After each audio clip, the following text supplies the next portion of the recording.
Bada bing, bada boo. September 11th, 2025, a very famous Chinese actor by the name of Menglong, with over 25 million followers, he had performed in a series of hit dramas and his career was only getting bigger. He suspiciously falls from the 5th floor of a high-rise building in Beijing, a residential building that he does not live in. There are so many questions. First of all, can you really die from falling from the 5th floor? And did he fall? Was he pushed? Was it a self-exit? Why are authorities investigating for approximately 12 hours before concluding that there was no foul play? He was allegedly at this very suspicious dinner party with industry professionals, including his manager, other well-known celebrities, industry investors. These are millionaire billionaires who fund these projects. The police don't investigate these people when he falls to his death from this 5th floor window. The window itself has been a huge point of contention. It's just a window that you open and it has a mesh screen. That window is pretty tall, falling at 35 inches tall. That's about waist height. So how does he burst through this mesh net and then fall out the window? The police say it was a drunken accident. They say he got way too wasted and maybe he stumbled and maybe he fell through the net and then fell out the building. That's the only conclusion that we can come to. People obviously have questions. Lots of questions, and the police don't want to answer anything. In fact, if you ask any of these questions on Chinese social media, your account is likely going to get suspended. You're likely going to get banned. So now, the biggest question people have are, why is the Chinese government censoring a celebrity's death? If the Chinese government has nothing to do with the celebrity's passing, why don't they just have the police investigate further? Why don't they investigate everyone at the dinner party? Why don't they look for CCTV camera at the residential complex? Who's connected to the government where they would have this type of power to censor everything? It's like overnight, Menglong goes from being a beloved celebrity, an actor, to being an enemy of the state. Who's doing that? Well, people have a list. There's a list of 17 people going around, and this 17-person list, people are saying, we have all these reasons of why we think they were present at the dinner party. And the first one to go down is a red-haired film director by the name of Cheng Ching-sung. He's famously known for having like bright, magenta looking. It's a very bad dye job, but he has bright red hair, and I don't think that he has any particular works that are very stand out. That's why people think it's suspicious. How does he stay in business when he doesn't have any spectacular films? It doesn't make any sense. And he's very, very wealthy, and he's very well connected. People say he was at that dinner party, and we know he was at that dinner party. Director Cheng comes out and he says, I feel very burdened by this accusation that I was at this so-called dinner party. First of all, guys, I don't know what you're talking about, and I have the evidence to show that I was not there at that 5th floor unit in this Beijing high-rise. I was at dinner with a different friend of mine, Tian Hairong. She is the widow of this billionaire Chinese businessman, and she's a good friend of mine. And so, of course, we were at dinner. He posts these screenshots from WeChat, his text messages, with Ting Hairong to show, look, I wasn't there, I was at a different dinner party. The text messages read, this is Director Cheng asking, are you there yet? Ting replies with a voice message. Okay, so WeChat is kind of like iMessage, where if you respond with a voice message, you can convert it to text. And so he's converted to text so he can take a screenshot and show the people, show the internet, this is our conversation. I'm not hiding anything from you. I was not at the dinner party where Menglong suspiciously died. Please stop connecting me there. Ting Hairong responds, why are you there so early? I'm on the way. You can order a cup of coffee first at the lobby. I made a reservation inside the restaurant, inside of the Bulgari Hotel, but just get some coffee in the lobby first. I'm gonna be there soon. This is from September 10th, around 6:30 p.m. The night prior. Yes, the night prior. We still don't know what time Menglong allegedly fell to his death. We just know that he was found at around 6 in the morning by a neighbor who was walking the dog. We don't really know anything else. He responds, well, I got here 40 minutes ago. Why'd you get there so early? Didn't we say that we were going to meet at 6:30? This timing is just, can you just sit and wait and take a break? There's a little bit of traffic here. I was working this afternoon. Yeah, no, it's okay. Ting sends a heart emoji, a hug emoji, and she responds, I'm coming from the airport, so the journey is quite long. And he responds, no rush. That's it. That's like the contents of this screenshot. And netizens think, what does this even mean? What does this do? How is this an alibi? Text messages with your friend should not constitute as an alibi to a crime. People think it's weird that he's even posting this. And also, just because you meet someone at dinner at 6:30 p.m. doesn't mean you don't go anywhere else after.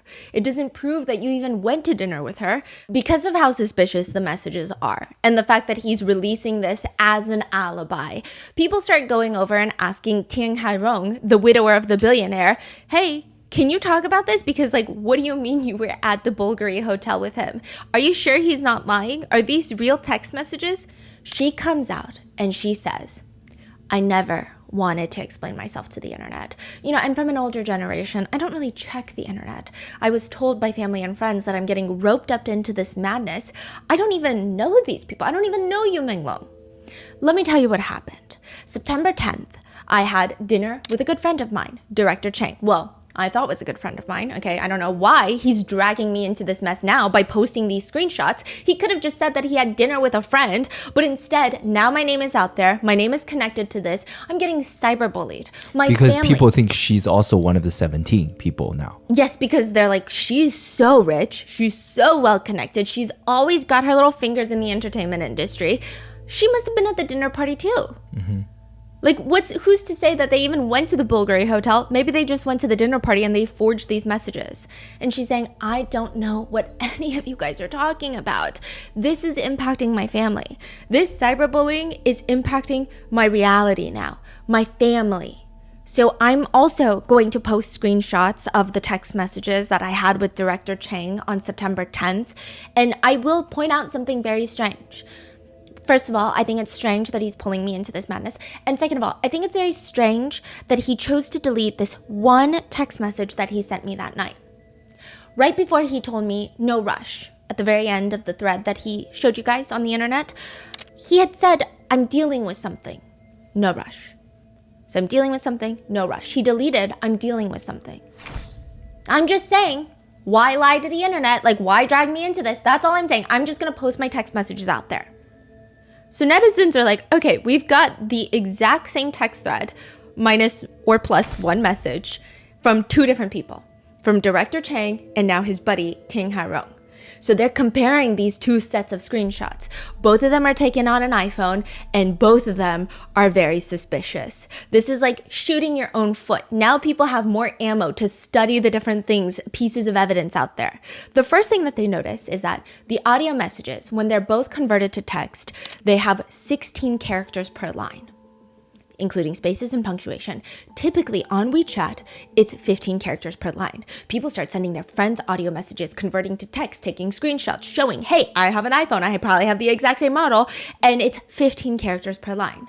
Mm-hmm. But other people are commenting, well, sometimes when you change the text size on your phone, you could maybe do 16. Mm-hmm. Sometimes it's like the screen size, if you have like the Pro, not the Pro Max, or like, it could change. But people are like, it's still weird. Let's look for something else. And they find something else.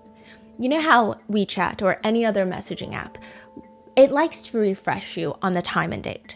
It'll say, even if you're in the midst of a conversation, it'll be like, well, now it's 10 minutes later, so I'm going to give you the time in the middle of the screen. Like, it's not like you have to slide to the right to see all these text messages. It's just right there in the middle of the screen. Mm-hmm. Well, they see that, and they see all these different timestamps, and they try to line them up. And the colons of all the timestamps normally on WeChat are very consistent, very uniform. They're not matching anymore. Some people suspect that it's Photoshop. Yes. The time is, moved. And so people are like, now we have these two sets of text messages and both of you guys are suspicious. Because first of all, both of you guys have been suspicious from the get-go.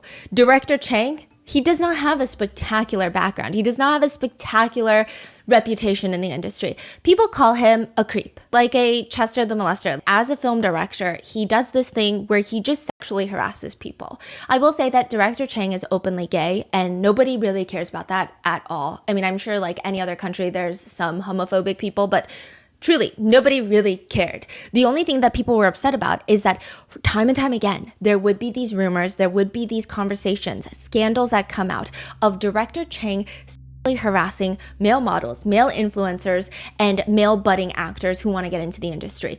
And the way he does it is very stereotypically predatory of the industry. He would say, you want a job? let's go eat. Sometimes he would just find a male influencer that he finds attractive online and sexually harass them nonstop, sending DMs like, I'm hungry, I want to eat. You know what I want. Do you like me? Do you want to meet up? Saying very suspicious things, which I know why you're thinking that, okay? It lines up because September 10th, that very night that this dinner party allegedly happens, he posts on Twitter one word, yummy. No context, nothing.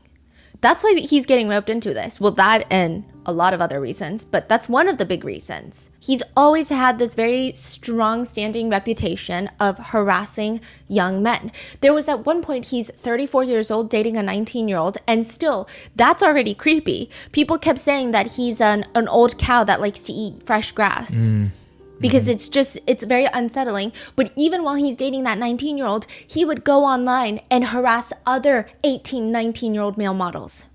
People already don't like him. And the fact that he posts this alibi, it's just rubbing people the wrong way. You're not proving anything by sharing text messages with a friend. And they're already suspicious. And Ting Hairong, people are coming for her too. First of all, you have a billionaire husband, got arrested for money laundering, and then in prison right before he gets out at the very young age of like he's in his 40s, he just drops dead in prison, and then you inherit all of his money, and then the rest of your life you just chase after seemingly young, allegedly young actors in the industry to date. That's the vibe. That's always been a small reputation of hers that's been following her around. And so people don't like these people already, and these text messages are not helping. What are you hiding? These two come out and they say, you know what? I got you. I'm going to give you more information. Here are receipts. Here is a paper receipt of the Bulgari hotel in which us two, we ate in for a table of two, September 10th at around 6:47-ish because, you know, the timing was, I got there late because I was going from the airport. You get it. So they post a picture of this paper receipt sitting on a marble counter. And then to go along with that, they post a screenshot of their bank transaction that coincides with the date and with the exact amount for the Bulgari restaurant. So they're like, see, the money is coming from my bank and I'm going to give you a screenshot of that, okay? A few things. You know when you keep talking because you want to absolve yourself of any guilt, but the more these people are talking, the more guilty they seem? That's exactly what happens. At first, netizens are like, okay, that's a lot of receipts. But you look at the receipts. It's interesting. This receipt itself has been studied to hell and back. The itemized list shows 3 dishes, 2 sodas, and a portion of Italian cheese. It's a table for 2 at table 13 in the Bulgari Hotel restaurant. The grand total, including service charges and taxes, comes out to be $215.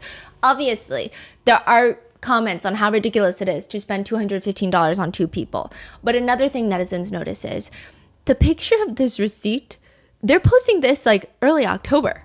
What does that mean? It's been a month since September 10th. It's been like weeks. And you're telling me the receipt looks pristine?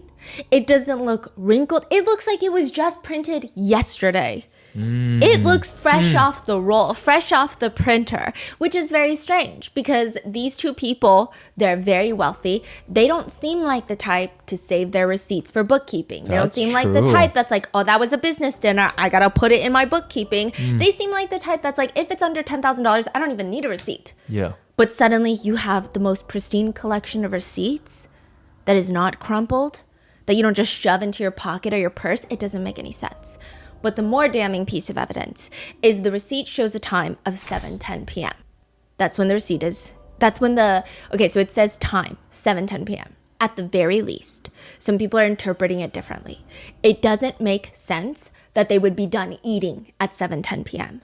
because their text messages, they were supposed to meet at 6:30, but she's running so late. Yeah. And then also, it's a hotel. It's a 5-star hotel.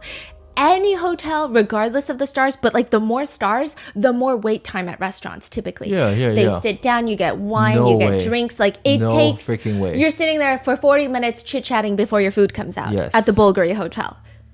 They're speed eating like this is a Chipotle. It doesn't make any sense. Or this is when the tab is open, maybe? So that's the next thing. People are like, okay, this is when the tab was open. Yeah. They start the order. They take the order at 7:10 p.m. Okay, put it into the system. Yeah. And now it's probably going to take like another 30 minutes for the food to come out. 7:36. So about 26 minutes later, Yeah. they're definitely not done eating. Because again, if the food is put into the system at 7:10, let's say the fastest it comes out, 15 minutes later, what is that? That's 7:25. And then you're done at 7:36? I doubt it. There's no way. An Italian cheese plate, you're not scarfing cheese down like that. You're sitting there and you're talking. So why is it at the very end of their text messages, you don't see the text message itself, but like I said, in the WeChat likes to float these little time markers when more text messages are sent. You just see this in the middle of the screen at the very bottom of the screenshot. 7:36 p.m. There's a message. A message. So it's them two sitting inside of this high-end restaurant in the Bulgari Hotel, texting each other at the same table. Why would they do that? Why would they do that? And why would they not show us the message then? Yeah. And then another thing. You know how we got those screenshots of the WeChat? It's very clear. Both of them, these screenshots come from an iPhone. Why is it that when they post their bank statement, it's an Android all of a sudden? The time, the battery marker, it's all Android interface. So what does that mean? And what does the Bulgari Hotel have anything to do with this? This is probably the more complicated web of storylines that we've covered in a while, where nothing can be taken as a fact, nothing can be confirmed, everything is alleged, but everything starts unraveling in a way that doesn't even make sense. Videos start going viral of what appears to be Menglong being tortured inside of a Bulgari hotel. The same Bulgari hotel that these two allegedly had dinner at. Then these two, a lot of their history starts coming up, and there are allegations that they're connected to not just Menglong's passing, but to other famous celebrities passing. Menglong's agency, in fact, there are now conversations of at least 10 different celebrities passing away under very suspicious circumstances from his exact same talent agency. And there's so many things that are very similar to his case. The police are closing the cases immediately. There's lots of rumors circulating. The police want to shut down all conversations. They don't want to reinvestigate. They don't want to disprove any rumors.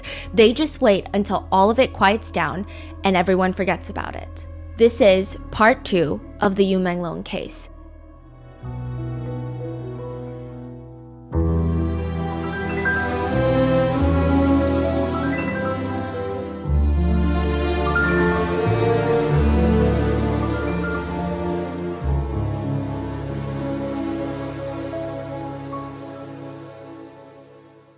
We would like to thank today's sponsors who have made it possible for Rotten Mango to support the New York Immigration Coalition. They're an umbrella policy and advocacy organization that represent over 200 immigrant and refugee rights groups throughout New York. This episode's partnerships have also made it possible to support our growing team, and we'd also like to thank you guys for your continued support. As always, full show notes are available at rottenmangopodcast.com. We will also be linking a signature petition on the website demanding justice for Menglong. A quick disclaimer, there are lots of sensitivities in this episode, brief mentions of self-exit, corruption, drugging, physical assault, essay, and a lot of perhaps more political conversations that have been taking place. This is just a recap of all the different discourse online. This is not me taking a political stance against one nation or another, especially when I have yet to visit a country. I don't even think that I am in a position to take any judgments, but today's case does take place in China. We had our professional translators working almost around the clock to help gather the information for this case. In this case, if you haven't watched part 1 already, go watch that first, because there's no way that I can even give you a full recap on it. But it is the most confusing case in the sense of there is nothing that is confirmed. There is nothing that we know to be definitively true. Categorically, everything is alleged. Everything is a rumor. Even rumors are getting debunked. There will be times where my researchers are like, yes, this is what happened. And then they'll call me in the middle of the night and be like, that's not what happened. They just disproved it. Okay, let me tell you. But then after people are disproving it, other people don't believe in the disproving of the rumor. So there's like 20 different camps of people for every allegation, for every suspicious leak that's been out there. So the information in this episode is largely unverified, limited, constantly getting deleted, re-uploaded. I imagine this episode I actually don't know if it will age well or not, for the sole reason that with cases like this, we're very hesitant to talk about it because the last thing we want to do is spread an unconfirmed rumor or to indirectly accidentally cast light onto someone that may have no involvement. That's a huge fear of ours. But with this one, I just don't know if there will ever be a time where the authorities will come out and give us any concrete information.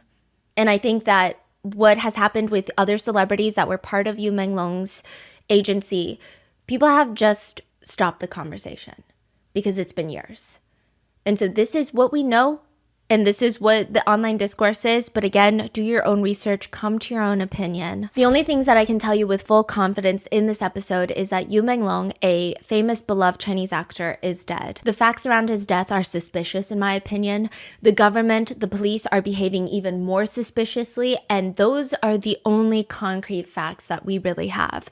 I cannot confirm with certainty just about anything else. Nobody has been detained, convicted. Nobody has really spoken out to give any fact-based information on why they're not related to this case or why they are. It's just everything is very hazy. And legally speaking, his death has been ruled an accident. So with that being said, we're going to go over all of the people that were allegedly involved and all the conspiracies that range from believable to kind of like a movie. They're really intense. There are times where I would get so sucked into a conspiracy while researching that I would have to take a moment to be like, wait, is this too crazy? Like, am I going down a rabbit hole and believing in something too crazy? Because the sense is kind of there, but I've never seen stuff like this happen in real life. So is this just unhinged conspiracy theories? To that, I just say, there are times where you have a conspiracy theory and the reality is not that dark. The conspiracy theory is like a combination of the top 10 movies of that year meshed into one giant aluminum tinfoil hat theory. And the reality is a little bit more simple. And there are times where the reality is a lot darker than the conspiracy theories themselves. And everything is a lot worse in reality than we ever thought. So I don't know what the case is with this situation, but I'm going to go through all of it with you today. So with that disclaimer, let's get started. How do you know when a celebrity actually needs help? Even if they are saying things, how would you know if it's real? That has been the case with Menglong's last live streams. People have been pouring through his social media history. They've been going through his pictures, any of his tweets to see, is there something we're missing? And they have put together a series of clips. So in part one, we went over, it looked like he had bruises on his eyes. It looked like he had these injuries that he was hiding with makeup when he was out and about and fans were taking pictures and videos of him. But in his own live streams, fans have found some very strange things. We don't know if these have been taken out of context, so take it with a grain of salt. But in one live stream, Menglong is wearing what appears to be a blue suit. He looks like he's working, and it just looks like he's reading comments from his fans during the live stream. He kind of has his hand covering his mouth as he's reading the comments, and some people say it actually doesn't look like he's reading the comments. His eyes aren't necessarily moving left to right. They're not moving up and down. They're just kind of staring at the comments, almost as if he's looking at the comments, but his attention is maybe elsewhere in the room. Like he's trying to listen in the room. He's trying to get a vibe of if anybody in the physical room with him is staring at him. And then eventually he says, puts his hand down. He says, while he's covering his mouth. Puts his hand down and immediately mouths something before talking. And it sounds like a very breathy, low, save me. You can barely hear him. You can see his lips moving. You can hear some breathiness. It kind of sounds like save me, but you don't really hear it. It sounds weird. And then immediately afterwards, he starts voicing out his words like this. So it's like, save me. And then voicing out his words like this. 也不是 PK， 也不是有两个对话的那个。 Just talking about normal things. Netizens have ripped this live stream apart, saying, is this a moment where he's reaching out for help? Because it doesn't make any sense. Why would he say, save me like that? Others are saying, no, it's because the internet was lagging. So maybe his mouth and his voice weren't matching up. And so his mouth looked like it was saying save me, but it wasn't. It was just not catching up to the sound. Other people are saying that doesn't make sense because I distinctively hear a save me. Then there are conversations that breathy save me was edited in later by someone who wants this to go viral. So there is so much discourse around this live stream, but it doesn't help that There are just a lot of weird things that he did before his passing. In the month of August, there are social media posts after social media posts where it seems like Yu Menglong is unwell. In another live stream, he voices out the words, "Help me." A lot louder this time. His fans hear it, but they do nothing. Everyone assumed that he was talking about his network being bad. Right before this, he's talking about how his network connection is not the best and the live stream isn't really working well. And then he says, "Help me." And so people are wondering, maybe he tried to play it off with whoever is in the room with him, because the whole insinuation is that his agency, his manager, are in control of him. There are people who believe that he has been held captive for a really long time, that he's been doing work events, he's been live streaming while being held captive so that nobody is suspicious. They think that he's saying, "Help me," as in like, maybe everyone in the room will think that I'm talking about the network, but I'm telling you, help me. Then there is another moment that people have dissected. So I know in America, we have the DV, violence symbol for help. So if you are in a car and a police officer drives up, or if you're in an airport and you're talking to a TSA gate agent, you have your open palm, all 5 fingers up like a high five. You tuck in your thumb, and then you close your fist around your thumb. He has done that motion multiple times in his live streams. So he'll have 5 out, and then he'll kind of tuck his thumb in, covering his mouth, and then he'll tuck it all the way in and do a fist and cover his mouth. He does it very naturally. So some people are wondering, is this just a natural motion he does? And then in Chinese, I think some people think it's 540, which in Chinese is 我五四零, sounds very similar to 我死了, like I'm dead. So it's like another signal that people are picking up. There's also another poem that started going around, and I couldn't verify if this was exactly from him because I couldn't find any of the original sourcing, neither could the rest of the team. But it seems like he was writing a poem about a rainy day and how he's learning some magic tricks. It's the most random poem, even if I were to give you the translation for it, because of the way that the sentence structure in English and Chinese are so vastly different, it wouldn't make sense. But it felt very random in the sense of, today's a rainy day, don't forget your umbrella, I learned a new magic trick today. Like, it's very out of nowhere. Like, the poem itself is not artistic, it doesn't make any sense. But people were saying if you take the first character of every single line of this poem, it says, "Today they want me to die." And that has been circulating. So these are all the reasons that people think that he has been held captive for months, which begs the question, who's keeping him captive? Why are they keeping him captive? September 11th, 2025, my sister-in-law actually opens up her Little Red Book app. Do you guys remember when TikTok was going to get banned in the US? It was a very bizarre side plot in the US timeline. Everybody starts posting dramatic goodbyes and then immediately downloading another app called Little Red Book. This is that app. In China, it's probably the more new, more foreigner-friendly application. Like Douyin is Chinese TikTok, the original TikTok. But Xianhoshu is kind of like Pinterest, Instagram. It's for younger people. Lots of foreigners love it.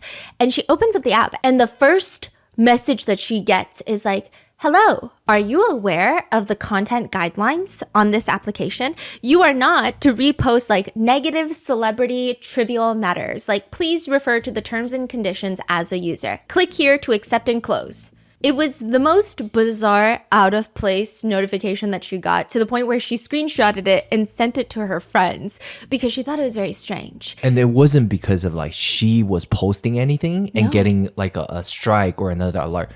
She doesn't post. This is like a mass notification to every single user. Every single one. And she is just confused. And everyone is like, oh, this has to do with Yu Menglong. Because September 11th, 2025, the same day that Yu Menglong is found deceased at the bottom of the building, the Cyberspace Administration of China demands a meeting with the executives of Little Red Book. The purpose of the discussion is your trending list. The trending list, what the users and your algorithms decide to push more out into the ether. They're saying you guys frequently have celebrity personal dynamics, interpersonal relationships between high-profile people. It's just trivial. It's trivial, nonsensical matters that really impact the online ecology, and it's the ecosystem of the younger generations online. This is not good. They should focus on things that really matter. This is actually a thing. The Cyberspace Administration of China, they were the ones to ban feminine men That was like a thing. They didn't really want a lot of what you would call pretty boy celebrities, which is like a bigger thing in East Asia, Korea as well, because they felt like it was instilling weak values in the men in China. So overnight, all these idols that fit that category were scared to get banned. So they're like posting workout videos in the gym. They're saying like, we are trying to cultivate the perfect ecosystem to influence the entire nation in a positive way. And all of this gossip about celebrity drama is not going to be good. And this gossip that they're talking about is the death of Yu Menglong. Later, anyone online questioning the cause of Yu Menglong's death on Little Red Note were automatically getting deleted, banned, and suspended.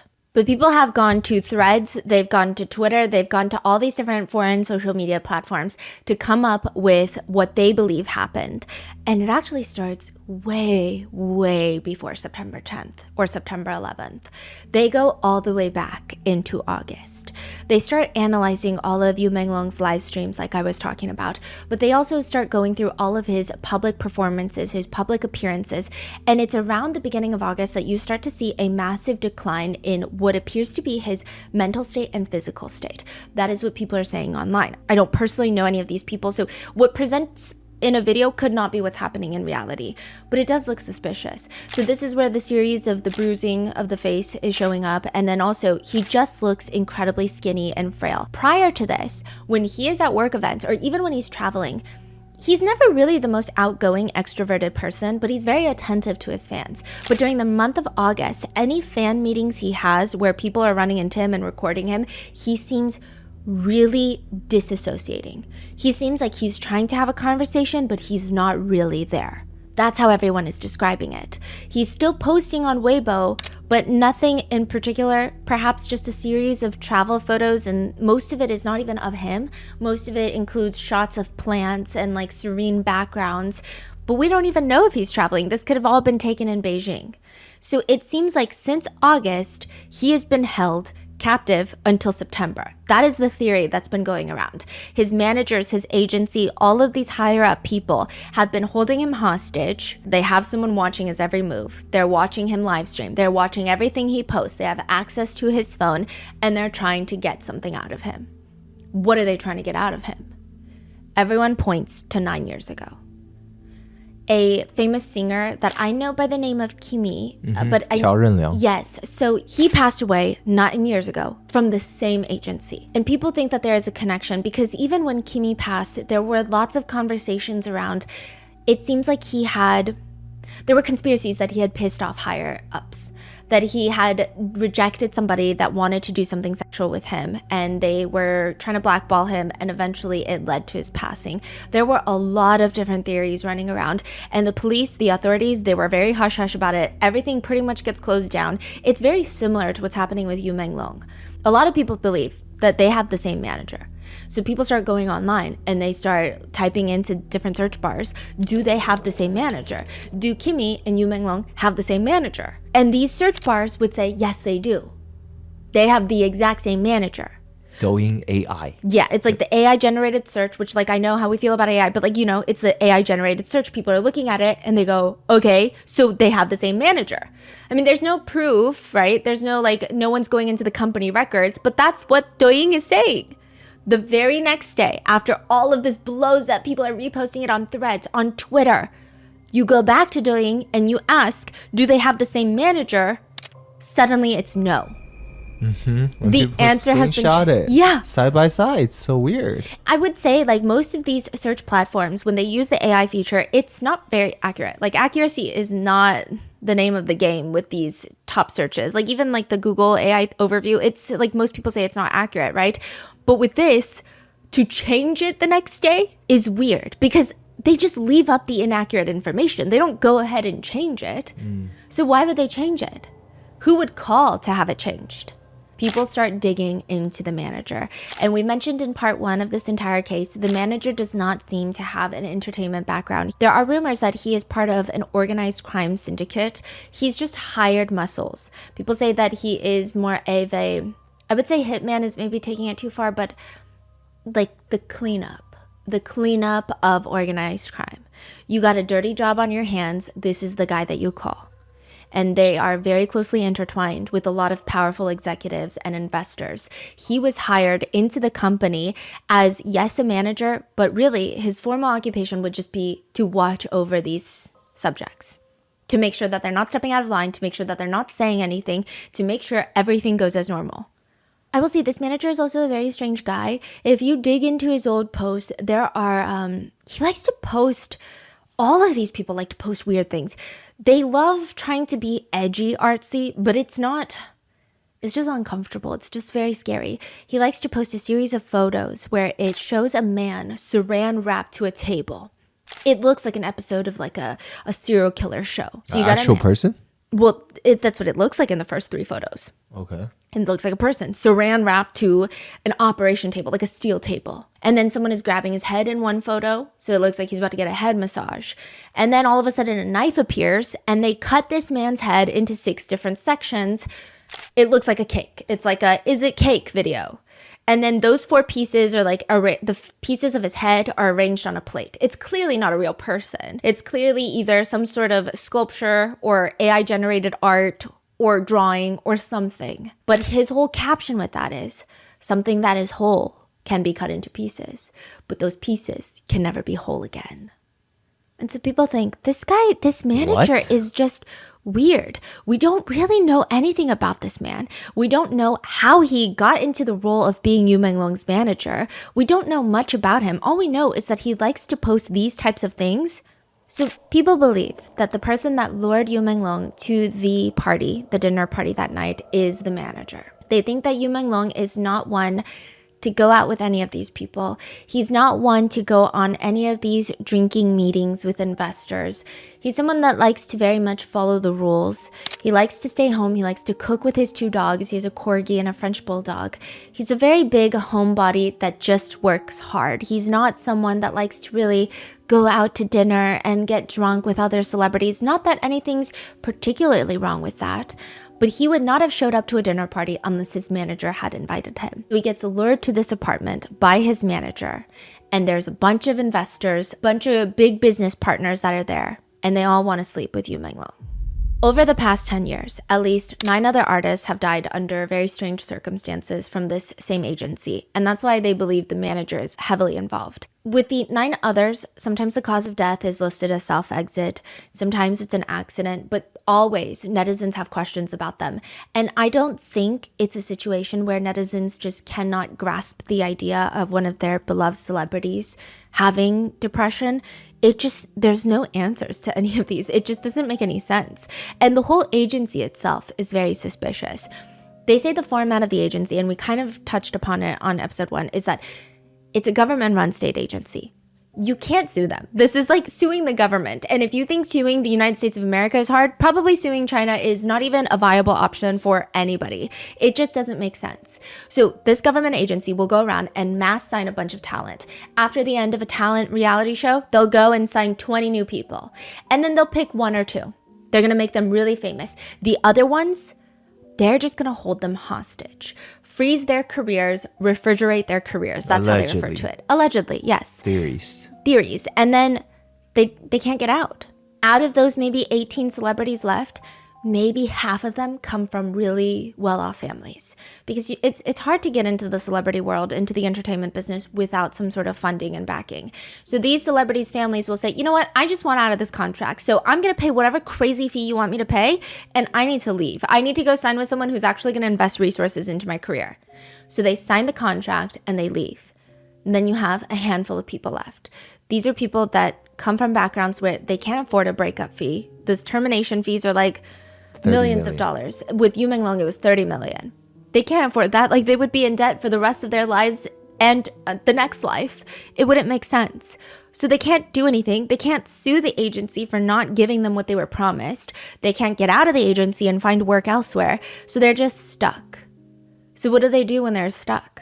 This is when investors can come and decide if they like you. These people are considered free-for-all playthings. They will allegedly open up shell companies in their name to launder money. These massive investors and business owners will launder money through their names. Other times they will use them as victims for their sexual fantasies, allegedly. That has been the rumor.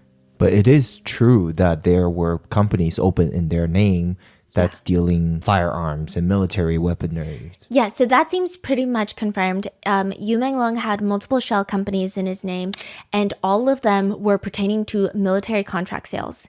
And this is not someone who would money launder. None of the money was going back into his accounts. It's going in and out, and you're talking about millions, tens of millions of dollars. And he isn't seeing any of that money. He doesn't know anything about the military, but it's getting laundered in his name. There is a very famous Chinese celebrity by the name of Yang Mi. We've talked about her briefly on our other podcast, Moral of the Story, and she's massive. She's probably one of the biggest stars in China. She worked on Eternal Love with Yu Menglong, and she has her own agency, and it seems like they have a very sibling dynamic. I mean, they played siblings, but they also have one in real life, like sibling dynamic. She traveled to Beijing at least 3 separate times with the sole intention of signing Yu Menglong. Really? And the agency would just not let him go. I think that she knew that they were not putting enough resources into him, and she wanted to help him. I don't know if she knew anything deeper. I'm not saying that she knows anything sinister, but I think that she was like, he's not getting enough roles as he deserves. I think I could do a lot more for him. Company would not let him go. And this company is not really doing anything for his career either. And it seems like if this is what the company is doing, because they're a state-run agency, they could theoretically get away with it. Remember how I said there were 9 other people in the past decade that suspiciously passed in this company?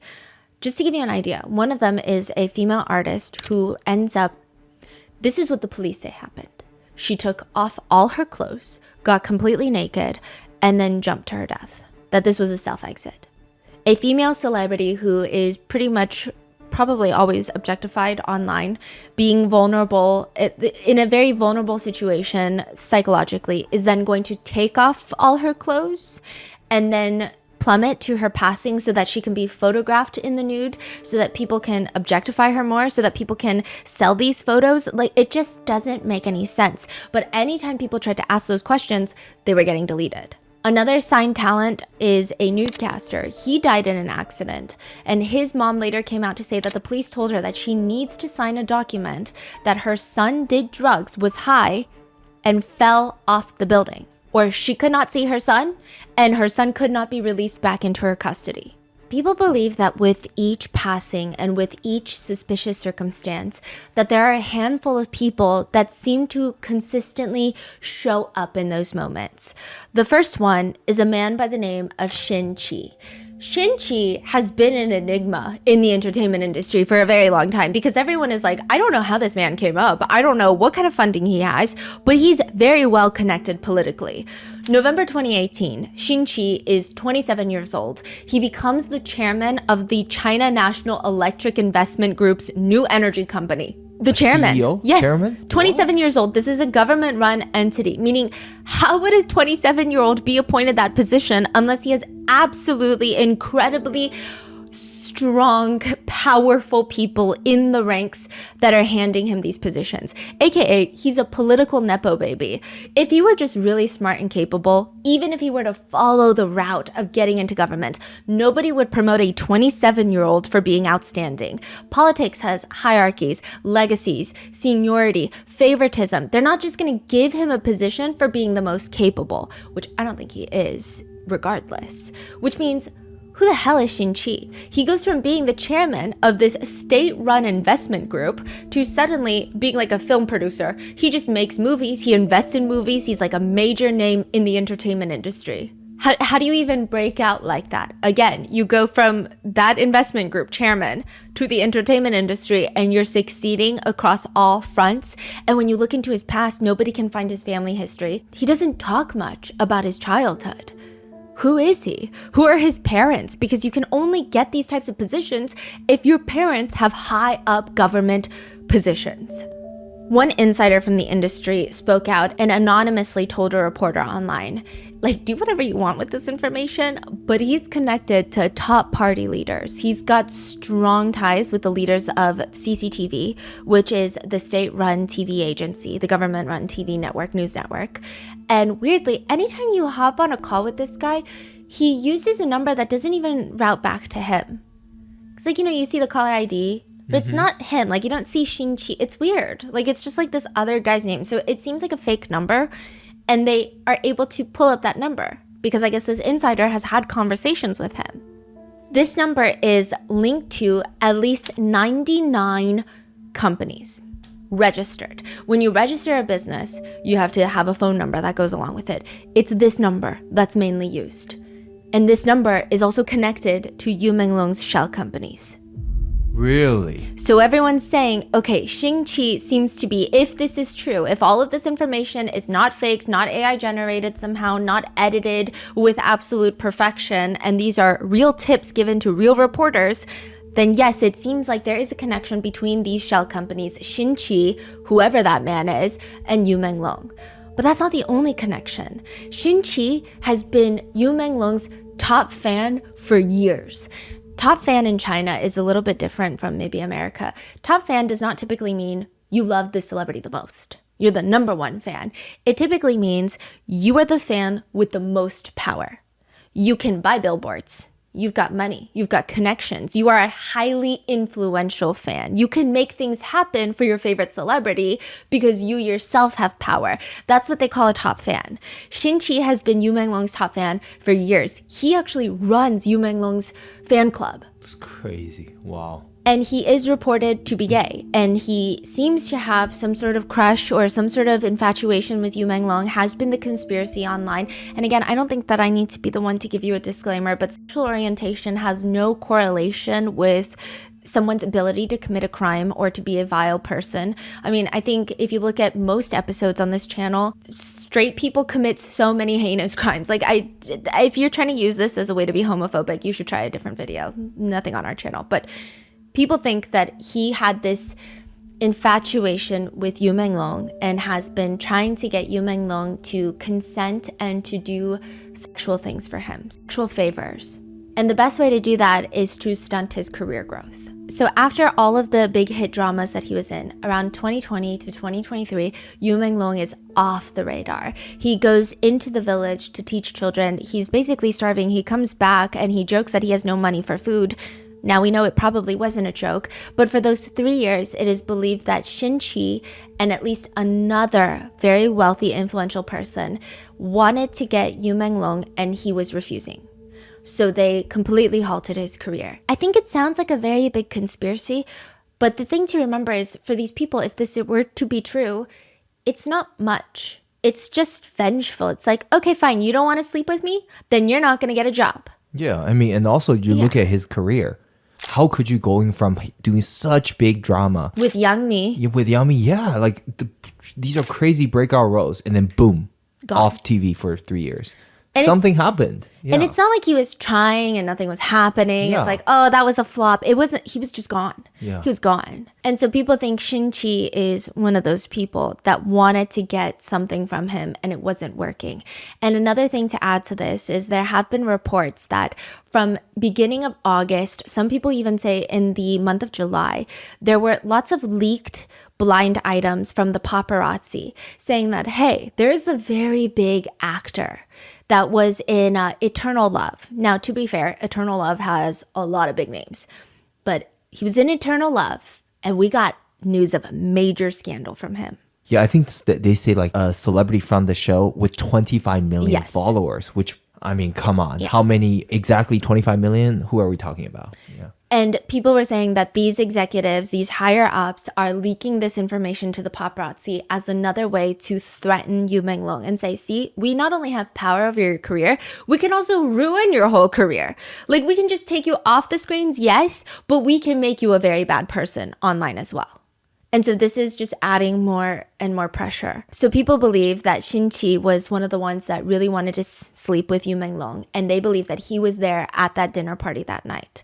And just to give you an idea about these dinner parties, a lot of Chinese celebrities have seemingly spoken up about this, and it's kind of the same in East Asian culture, I'm sure Korean culture as well, not just in the entertainment industry, even just the business world. You want to get a business deal done, you got to go get drunk, you got to go to a haeshik, like you have to go and pour alcohol for these higher ups to get a deal signed.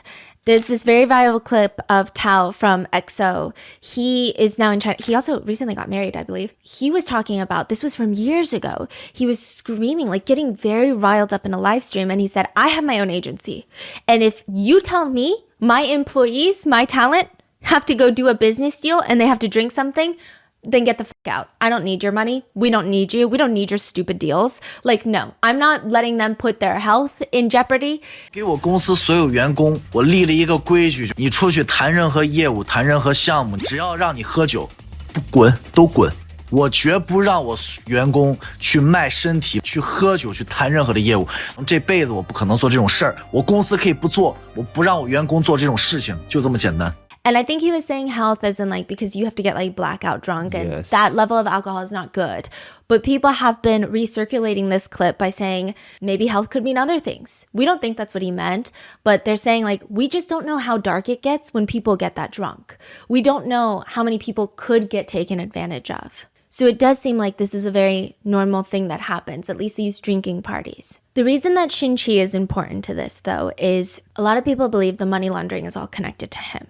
He had opened up the shell companies in Yu Menglong's name. He wants to sleep with Yu Menglong, and he also has this very shady LinkedIn profile, if you will. How do you go from being nobody to being the chairman of this state-run massive investment group to being this very famous producer and director and doing all of these things in the entertainment industry? Nobody knows who your parents are. So there are rumors that he is the illegitimate child of the head of state of the entire nation. Because even if he, there were previous rumors circulating that maybe he was the illegitimate son of one of the Politburo members, which are like the top 25 most powerful people in the nation. But a lot of people are saying there's no way that the head of state would not just let them go down for it. Because this looks bad ultimately on the head of state. It doesn't look bad on everyone. It looks, ultimately when you have one person at the top, like anyone, most nations have a president, it just looks bad on that person. They're the first to be blamed. So why would they go down for a random person's son in the top 25 most powerful politicians? At the end of the day, he's the most powerful. Why would he go down for him? So they think that this guy, Xinqi, is the illegitimate son of the head of state of the entire nation. And there have been rumors circulating prior to this. And these, I will say, are rumors that a lot of these are people who very much dislike the government system in China. These are people who are very outspoken about that. And that's their right? But they're very anti-CCP. And they have been saying for months prior to this that there have been lots of rumors, and they believe to be true, that the head of state has been embezzling money through military contracts, right? Which is, I think that's a thing that a lot of different heads of state have been accused of, but they're accusing him of doing that. And they're saying now with these military shell companies, maybe it's all connected. Maybe this is the illegitimate son who's funneling and money laundering through this celebrity, and then maybe Yu Menglong finds out and wants to put an end to it or wants to go public with this information. And now he must die. And now it's going to get covered up because it's not even just about Yu Menglong's death anymore. It's about a whole system. And just to give you an idea, if you run this phone number, netizens have been able to pull up other companies that are with the same phone number that allegedly belong to Xinqi. And one of the companies has been operating for 5 years. They have 0 payroll employees. 0 employees. And they generate $630 million in revenue. Dang. In the past 5 years. Wow. Its logo probably reads not money laundering at that point because, that's money laundering. To give you an idea, other businesses who generate that kind of revenue, around even 100 million a year, they will employ on average at the very least 100 people, but typically on the 1,000 people end. You're not going to generate that with 0 payroll employees. But they're saying that these different companies, all 99 of them, are so profitable, even though nobody's running them. They're just printing money at this point. It doesn't make any sense. These are the allegations. I don't know. I don't have the paperwork in hand. I am not someone who can certify such legal paperwork. So I don't know if this paperwork has been edited and reposted online. I don't know. But that same number can also be traced back to another very well-known celebrity, Song Yiren. And she has been connected to this dinner party many a times through many a different pieces of evidence. Song Ye-ren is a small-time actress. She was on this reality show called Everyone Stand By, which I did a whole Mott's episode on. It's like a famous Chinese acting reality show where the premise of the show is you gather a group of acting professionals. Most of them are newcomers or they had their heyday and now maybe they're falling off a little bit. They get booked onto this show and they're doing skits, mini dramas, and they're doing improv acting, and you have this panel of judges of world-renowned actors who are going on to judge their acting ability, not just their influencer count, but like genuine their profession. And she actually made me cry. That's crazy, right? Thinking back. Yeah, they had this, they called it Performance City, and all of the contestants were to go into this massive fake city and they could go through the costume department and dress up in whatever their character were to be. And the judges would walk around while they're improving these different character storylines. She chose one that was very emotionally gripping. A lot of the other characters, they were couples who were fighting or selling peas and selling all these other like street vendors, and none of it was that particularly good. She was very smart and she was very believable. So she dressed up in what I guess you would call back in the day like a beggar, and she had a sign up. On her sign that she held up above her head, there's a misspelling of a word, but she did it on purpose to show that she's undereducated as this character. And it was really well done. She never broke character. It was freezing cold in there and she was shivering because she was that dedicated to the character. I cried watching that because I just felt like it was so good. That's her. She has been placed at the scene of the crime. Whether it's true or not, I'm just going to give you what people have found online. There have been rumors circulating long before she was even on that show that I didn't know about, but they said that Song Ye-ren's personal and professional lives were vastly different. They were just saying it's weird. They said online her career is very much girl next door, soft girl image.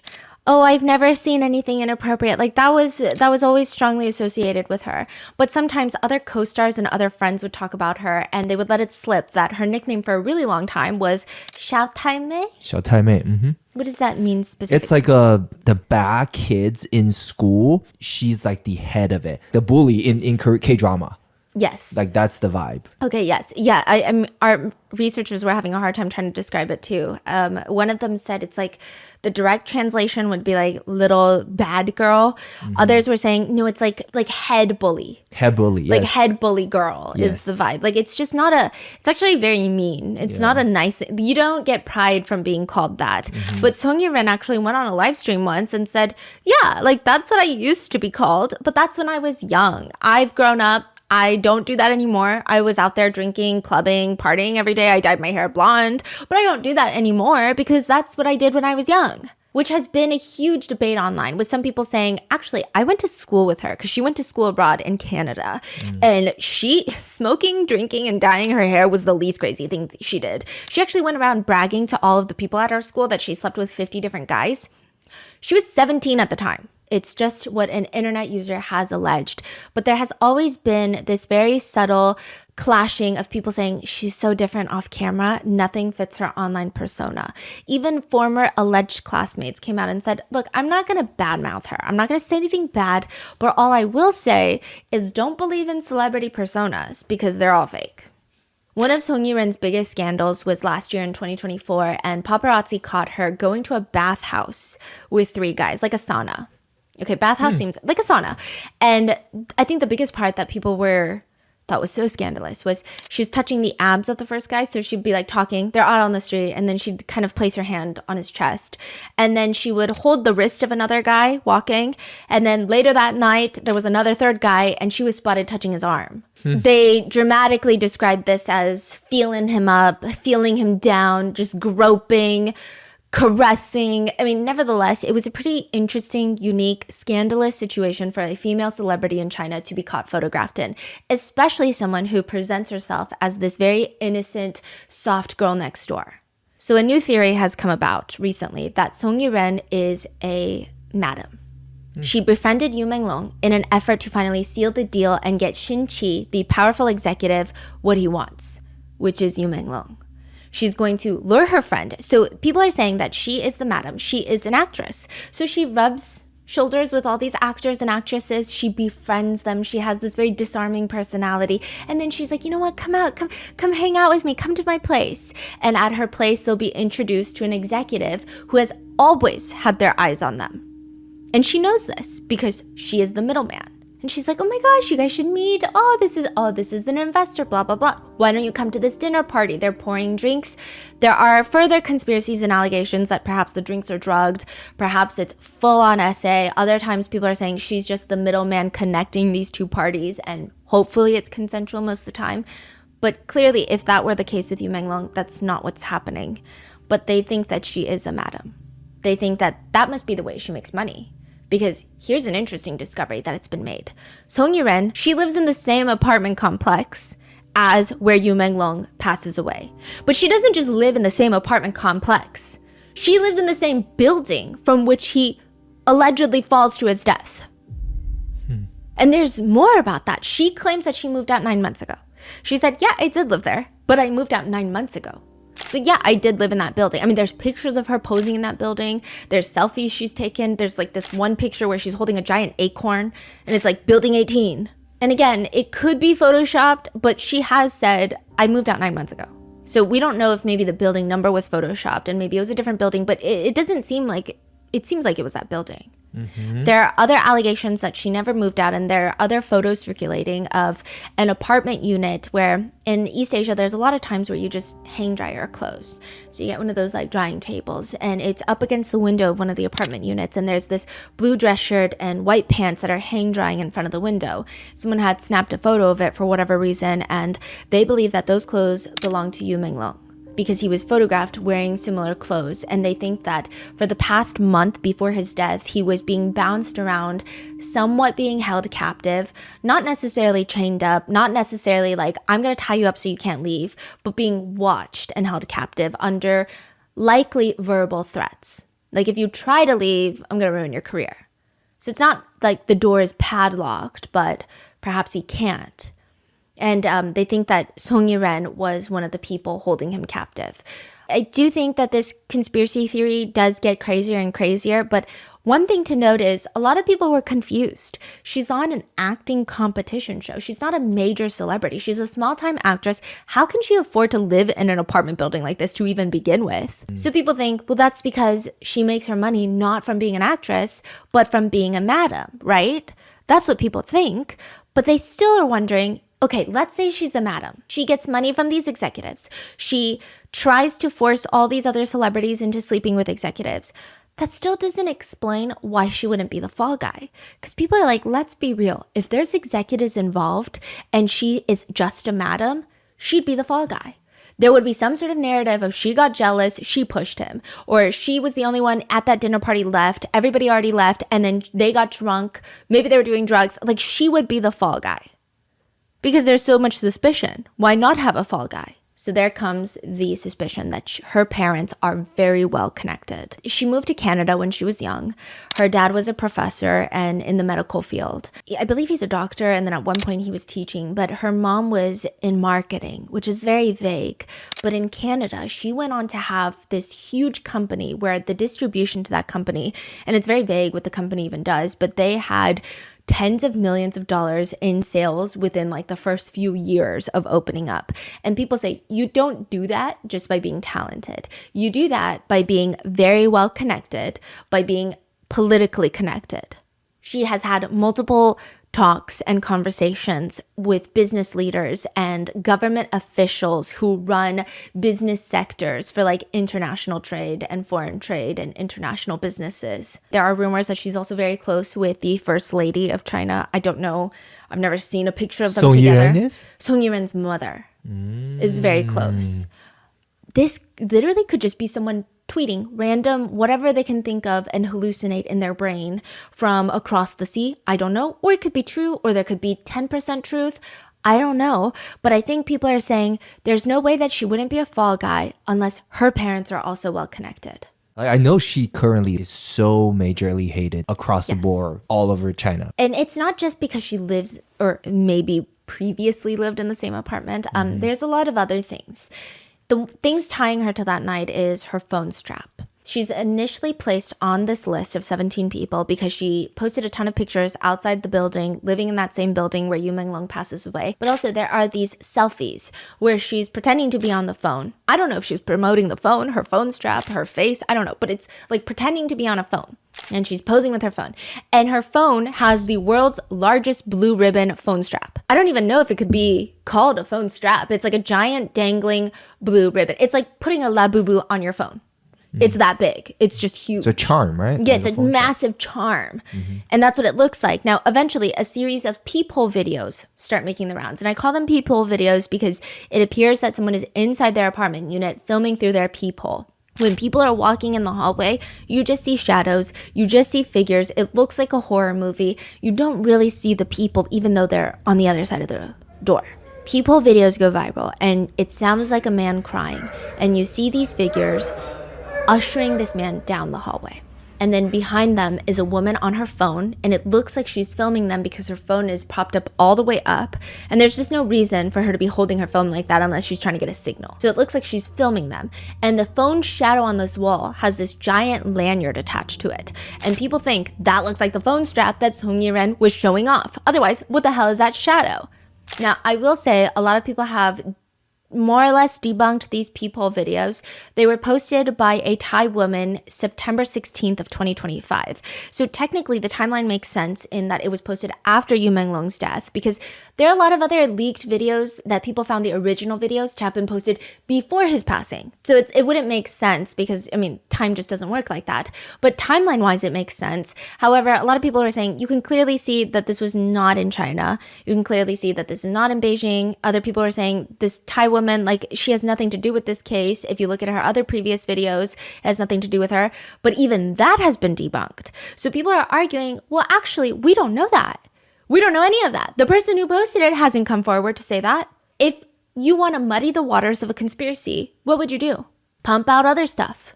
Pump out more conspiracies. Make it so crazy that nobody knows what's true and what's not true. Others are saying, well, the Thai woman posted it because she might have friends in China who are like, I don't know what to do with this video because I can't post it. You got to post it. It doesn't really matter if the video is true or not, because I think the circumstances around his death are suspicious enough. I think even if videos are getting debunked left and right, I don't think that should make anyone feel like his death was a drunk accident like the police claim, unless there is factual information, evidence that comes out that says he was. I think that this feels like we could go in a loop. You know, people are saying, well, obviously, maybe the government is spreading misinformation, because if they spread such crazy misinformation and then they debunk it, then it's like, oh, now all the information must be fake, or it must all be crazy. Or sometimes people think the government could be spreading this conspiracy to get even more outlandish because the general population is not going to believe that aliens came down from the skies to do something. So they think there's a lot of cat and mouse between even the censoring party and the censored people, but I don't know.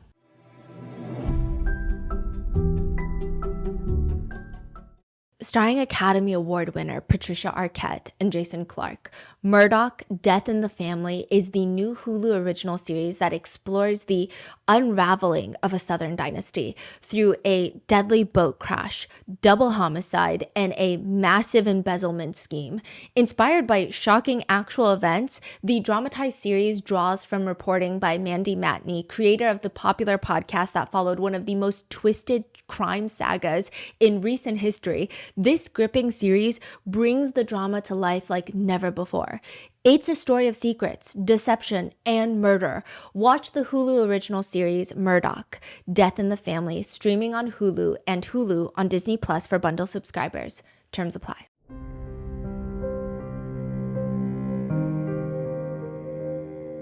However, if we have to go with the safest option, which is, let's say, the peephole videos are in fact completely debunked. They do not exist, or they don't exist in the context of this case. This is not Yu Menglong. This has nothing to do with this case. It's just a random video that has been connected. Let's say that's the truth. Then what connects Song Yi-ren to this entire incident other than the fact that she may or may not have lived in the same building? She may or may not have moved out 9 months ago. There's lots of celebrities that live inside of this apartment complex. What places her at this dinner party? August 10th, she uploads a series of photos. So this is exactly 1 month before Yu Menglong's passing. And I don't think that she knew this. It's clear that she doesn't because you know when you upload photos, you can upload live photos. And when people click on them, it's like that awkward 3 seconds of motion and you can hear some things in the background. There's a lot of selfies of her where, I don't know, maybe it's an artistic choice, but I would just never upload those of live photos. It's not cool. She just looks like she's posing very awkwardly. And then she posts a series of them. So some of them are selfies of her. Some of them are photos of all the food that she's been eating. And you can hear people in the background. They're like mini little videos. The first one that has been a giant point of contention is of her taking pictures of food. And she's talking while taking this picture. And you hear her saying, he keeps resisting. He's still resisting. Resisting what? Who is he? Then another live photo, you can hear near the end, it sounds like someone saying, it's painful or what? Like it's hurting or what? It sounds a little aggressive is what people say. And then there's almost like this smack noise right before it. Like, it's painful or what? Now, some people are saying it doesn't sound like it's painful or what. It kind of maybe sounds like hurting. People are pointing out you can kind of hear pain or some variation of hurt and some variation of a slap. It's not entirely clear, but you can almost also hear someone say no or something along that line. This has been a huge point of contention. Now, in another live photo, people think that someone in the back is saying, why did you kidnap Long Long, which is Yu Menglong's nickname. I will say that one is a little bit more debatable as people are saying, well, I don't hear it. Some people are saying, I absolutely hear it. It's been back and forth. But the he keeps resisting one, it's clear. That one is crazy. The audio is like as clear as this podcast. And there's another picture that has also been in that little photo dump timeline is she's at a sushi restaurant. And you see a little cloth on top of someone's phone. And that phone is very specific. It's an iPhone with this silicone orange phone case on it. And that same month, Yu Menglong took a picture. Someone's taking a picture of him taking a picture, and it's the same phone case. I've never seen one singular person outside of Yu Menglong have this specific phone case. No, because the new iPhone is orange. Yes. So that's common. But this is before the new iPhone came out, which is like very uncommon to see someone have a bright orange phone. It's like a orange juice color silicone phone case. So it's like a very specific texture. It's a very specific look, and it's sitting on the table, and there's a little like rolled hand towel on top of it, which makes people believe that he's still resisting. He doesn't have control over his phone. They took his phone and they're slapping him around to do whatever it means. These are the live photos that make Song Yiren part of the 17 list. Now, she does go back and she edits this original post. These pictures are still boldly up. I mean, I don't know if it's just maybe she thinks it makes her look less guilty if she doesn't take it down, but they're still up. The comments read, "This is the most popular Song Yiren will ever be." Who are you talking about resisting? Who's resisting, huh? Explain, who is resisting? Others are commenting, "Hell is empty because all the demons are here." Netizens also report that Song Yiren has a personal alternate account on Weibo, where she allegedly starts asking people who are questioning her online. So let's say Song Yiren, someone's commenting, "Song Yiren, why are you doing this? Why were you there? Tell us, why are you so evil?" And then this random account that people have connected with Song Yiren keeps commenting, "What are you?" to the person who hates Song Yiren. What are you? If you don't want your personal information exposed, be good. Otherwise, you won't even know how you died. Damn. It's unclear if this account is truly hers and if these messages were actually sent. We don't even really know where she is right now. Clearly, she has not been detained. She has not been really questioned. Sometimes her social media account's IP show that her location is in Jiangsu, China. Other times it shows Japan. So people were very briefly confused, like, is she fleeing the country? Did she flee to Japan to try and get away from all of this? Or is she changing her VPN so that she can throw people off from her location?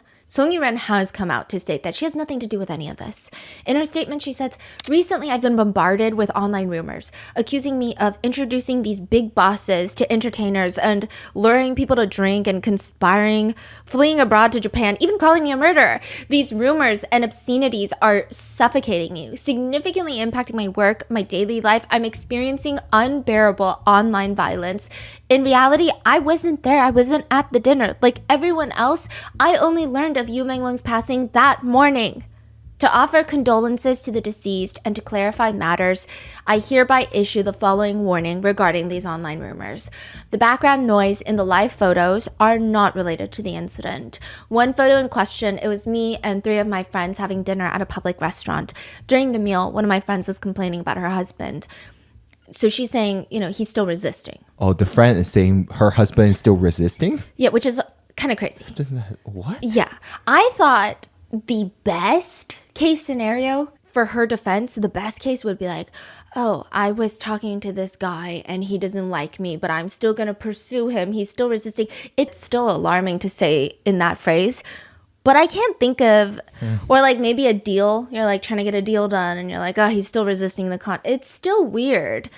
But like the way that she said my friend was talking about her husband, it makes it even more unbelievable. What is your husband resisting? Maybe he's resisting buying a Porsche. I don't know. But it's just the amount of coincidences in these live photos don't make sense. Another photo, she says, I was eating with my assistant in a restaurant. There were waiters and other guests around. I don't even know. I was completely unaware of what was being said at the time.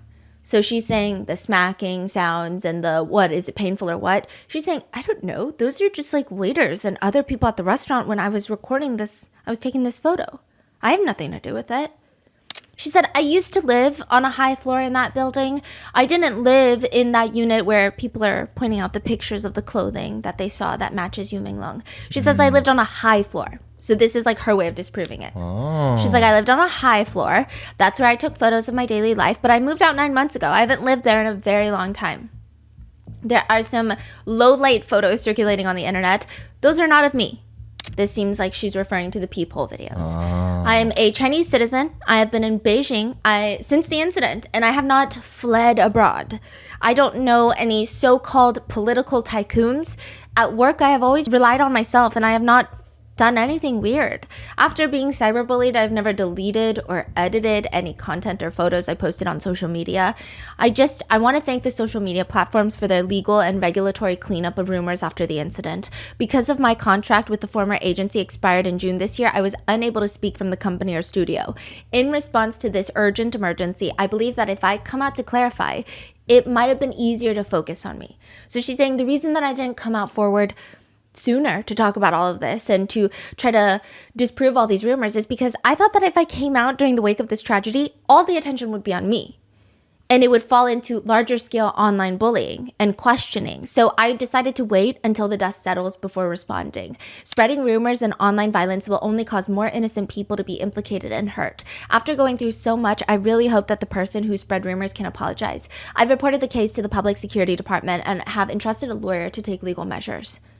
In short, she denies all allegations. She says that she's still in Beijing. She has nothing to do with Yu Menglong's passing. In fact, if you utter so much as a word about it, she's probably going to sue you. That's her threat, at least. I will say September 28th, a new drama, The Moment I Met You, starring Song Yi-ren, went up and immediately gets taken down 48 hours later. People are boycotting this drama to hell and back. What's crazy is she's just gone back to posting normal photo dumps of her daily life. Really? Acting like none of this is happening. People are commenting, no more live photos? Oh, so you're just going to pretend nothing happened? And they also bring up Dylan Wang in a lot of her comments. So I was like, oh my gosh, what is happening with Dylan Wang? If you guys don't know, Dylan Wang is another very beloved actor in China, and he's huge. He also did a lot of fantasy shows too. Dylan Wang and Song Yi-ren were on a reality TV show together previously. And this clip is so weird. He is sharing the story about how he was invited to a gathering at Song Yi-ren's house previously, before all of this. And everybody is like, oh my gosh, like what's going on? Like tell us about it. And he's like, yeah, I mean, it was like this weird, she was having a party And the whole time, Song Yiren is sitting next to him and she starts looking very uncomfortable. It's like she starts fidgeting, she starts taking sips of her tea, she starts looking side to side and kind of smiling sheepishly. And he's not exposing her for anything. He's just like, there was this one incident where she was saying, you guys are tired.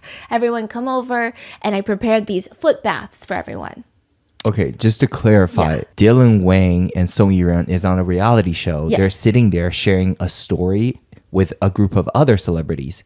Yes. And this story is making Song Yiren looking a little uncomfortable because it's not a good, positive story about her. Yeah. And so he's like, I thought it was so sweet of her because we had been working all day, and she's like, I just want to do something nice for everyone. Like, I just want to get a foot bath for you, right? So he goes over to the party and everyone's like, there's a foot bath. And he's like, oh, this is so sweet. Everyone's like, put your feet in the bath. Put your feet in the foot bath. Put your feet in the foot bath. He's like, oh. Is this a common thing or no for Americans or no? A foot bath? Oh, maybe, perhaps not. It's like a soaking tub with hot water. It's like, maybe it's a more... I don't know. It's a very common thing we do growing up. Like after a long day, steaming hot pot of hot water, you dip your feet in there. It's like relaxes your whole body. It's like, it also in Korea, they say it releases toxins. I guess it would be taking a regular bath, but obviously just your feet. You just roll up your pants, right? Yes. And so it's like a very relaxing, calming, treatment. I do want to say there's no like sexual connotations or anything weird about a foot bath. It's just a foot bath. And it's like you go to a manicure or pedicure. And so he's like, okay, everyone is very excited about me putting my feet in the foot bath, right? And there's a lot of people there. So he's like, okay, he rolls up his pants and puts his feet in the foot bath, and everyone starts laughing and cheering wildly, as if like this is the most revolutionary thing that has ever taken place. And yes, Dylan Wang is a revolutionary person, but like him putting his feet in a foot bath it wouldn't warrant such a response. So he's looking around really uncomfortably and confused. And turns out it was a very mean prank. Every single person had dipped their stinky feet into that foot bath before Dylan Wang. And this was, I guess, some sort of, I don't even know what kind of joke this was. Yeah. And it seems like it was Song Yiren's idea, or this is her way of, I don't know what it was. I think that it's just not nice. Yeah. And so she looks uncomfortable because her entire celebrity persona is being this nice, sweet girl. And now people are saying Dylan Wang has warned us from the beginning. He probably didn't know anything dark, but he probably knew that she was not exactly who she presents, of this nice girl next door. And he shared that story as like, this is weird. Like, I felt uncomfortable by that, and I didn't like that, which is understandable. And people have been commenting his name in the comments. They've been bringing up this clip, and she's still acting like nothing has happened, going about posting her normal life. And to do that, you really have to know the right people, which again comes up. The internet thinks that her parents are heavily politically connected. And on top of that, she has a very close friend of hers. This is the person that got her into the Beijing Film Academy. Director Cheng. The rare hair director, right? Yes, from the WeChat text messages. See, they all run in the same circle, these people. That's why. And they're all such close friends. They were friends since she was 13. He was like 30-something. What can you be friends about? So he gets her into the Beijing Film Academy. They're very close friends since then. And that places both him and her and Shinqi all at the scene of the crime, allegedly. But there's another one. There is a famous singer by the name of Fan Shiqi. Fan Shiqi, yeah. Fan Shiqi. We're going to call him Singer Fan. Mm-hmm. Singer Fan has the world's strangest picture that I've ever seen in my life. Do you know that they actually were from the same? Yes, they're from the same. Oh. So they were in the, I think it's Superboy, the same show that is what got them famous. And it seems like they've had somewhat of a friendship since the very beginning. Like, everyone assumed that they were close friends. There didn't seem to be any sort of bad blood or any sort of tension on that show. It seemed like they got along well. And it periodically throughout their career, I think they've had run-ins, and nobody had any suspicion of anything bizarre happening. But there is this very strange picture of Singer Fun. It's a selfie of him in the car with sunglasses on. I don't think it's particularly an attractive picture, but the caption reads, "Ever since I was little, I swore that I would kill anyone who's more handsome than me. Until today, my sword still hasn't been used. Hashtag fun shichi. Hashtag early days. Hashtag just handsome." So this is the type of guy that he is, okay? But then recently, what placed him at that dinner party was this leaked video. There's lots of voices in the leaked video, and people are saying this is the torture before Menglong's death.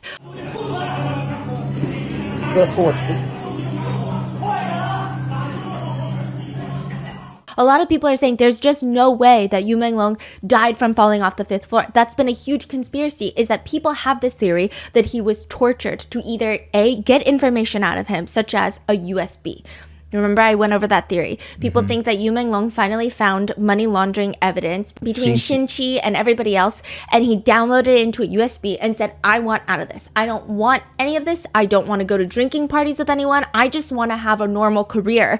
Keep me out of this. He brings the USB. They want to get the USB out of him. He swallows it, and they're trying to torture him to see if maybe he can spit it up. Maybe he needs to tell them if there's another copy elsewhere. That's been a huge running theory. Another running theory is that they're just torturing him because they like it, or perhaps they want him to consent to sleeping with them and he just won't. There's this audio, leaked audio, where you hear what sounds like singer Fan's voice, and it's saying, "You're lucky that I didn't beat you to death. As a man, it's just a little blood. What's the big deal? It's not a fucking thing."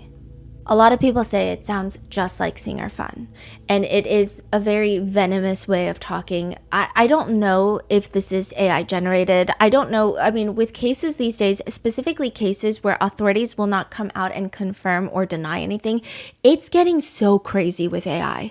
The amount of times that we have to look for frame by frame to see if we can spot any sort of discrepancy that would indicate that it's AI generated.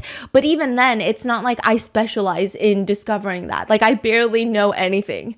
So it's just been so difficult, and then there's so the fact many. that we've run into even like there are real photos, and then people use AI to make that photo move. So now it's like, oh, that looks like the video because it looks just like that photo. And then we have to look frame by frame, and then we turn out it was AI, it was fake. I don't know how it's going to be in 6 months. I mean, 6 months is bad. Like 6 years would be so... Yeah, so bad. This one specifically, I think it was, I was talking to you about it. It was the craziest thing. We were all sitting there and I was like, something is about this is so weird.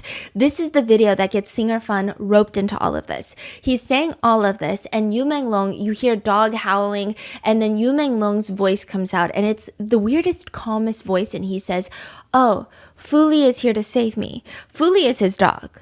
So people were saying, listen to this entire leaked video. This guy, singer Fan, is torturing Yu Menglong, bleeding, making him bleed. He's like, oh, blood's nothing, right? And then the dog starts barking, and Yu Menglong is like, my dog is here to save me. And then you hear just seconds and minutes of the sound of a dog howling and Yu Menglong wailing, like sobbing. And it sounds like his dog is being tortured in front of him. 鸡巴什么呀？徒弟来救我了，没鸡巴打死你就不错了，他妈忍着点吧，没鸡巴事儿，大男人他妈流点血算鸡巴什么？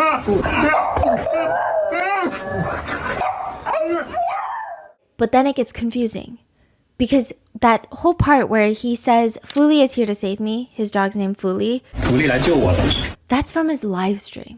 徒弟来救我了，噔噔，徒弟来救我了。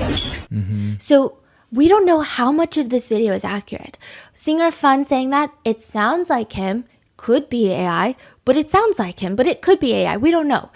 And then this part seems like it was edited in, because it sounds just like him saying it in his live stream where he's cooking and then he sees his dog and he's like, oh, Fuli is here to save me. And it's just calm. It doesn't match the tone of the rest of the video. But then when you have the dog howling and Yu Menglong crying, it sounds like him.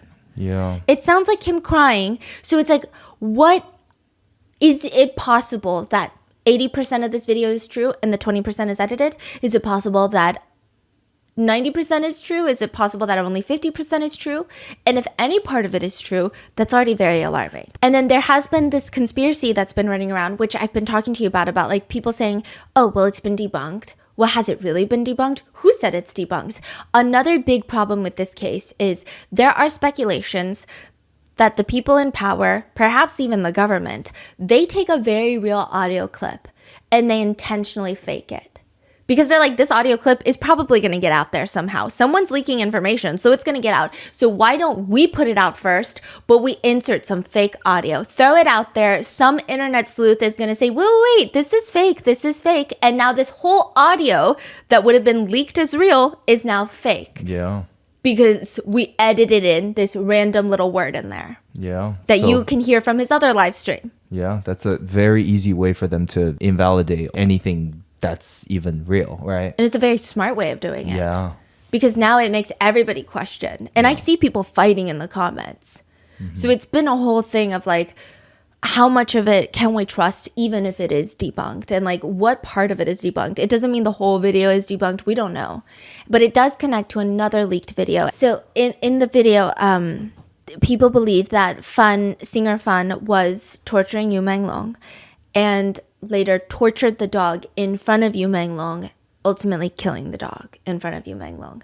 And the reason that people believe that part of the audio is real is because there's another video, a recording outside of Yu Menglong's residential window. And this is from allegedly a neighbor of Yu Menglong. And again, this could be fake, this could be real, this could be half fake, we don't know. But you just hear muffled wailing and it sounds like Yu Menglong sobbing, "Fuli, I'm so sad, I can't do this, I'm so miserable, Fuli." Fuli is his dog's name. "There's so much blood, you killed my dog." I'm gonna insert the audio, but just a trigger warning, skip ahead maybe 30 seconds. I don't know how good AI content is getting, but the sounds sound very visceral. It doesn't sound like AI generated screaming. It sounds gut-wrenching.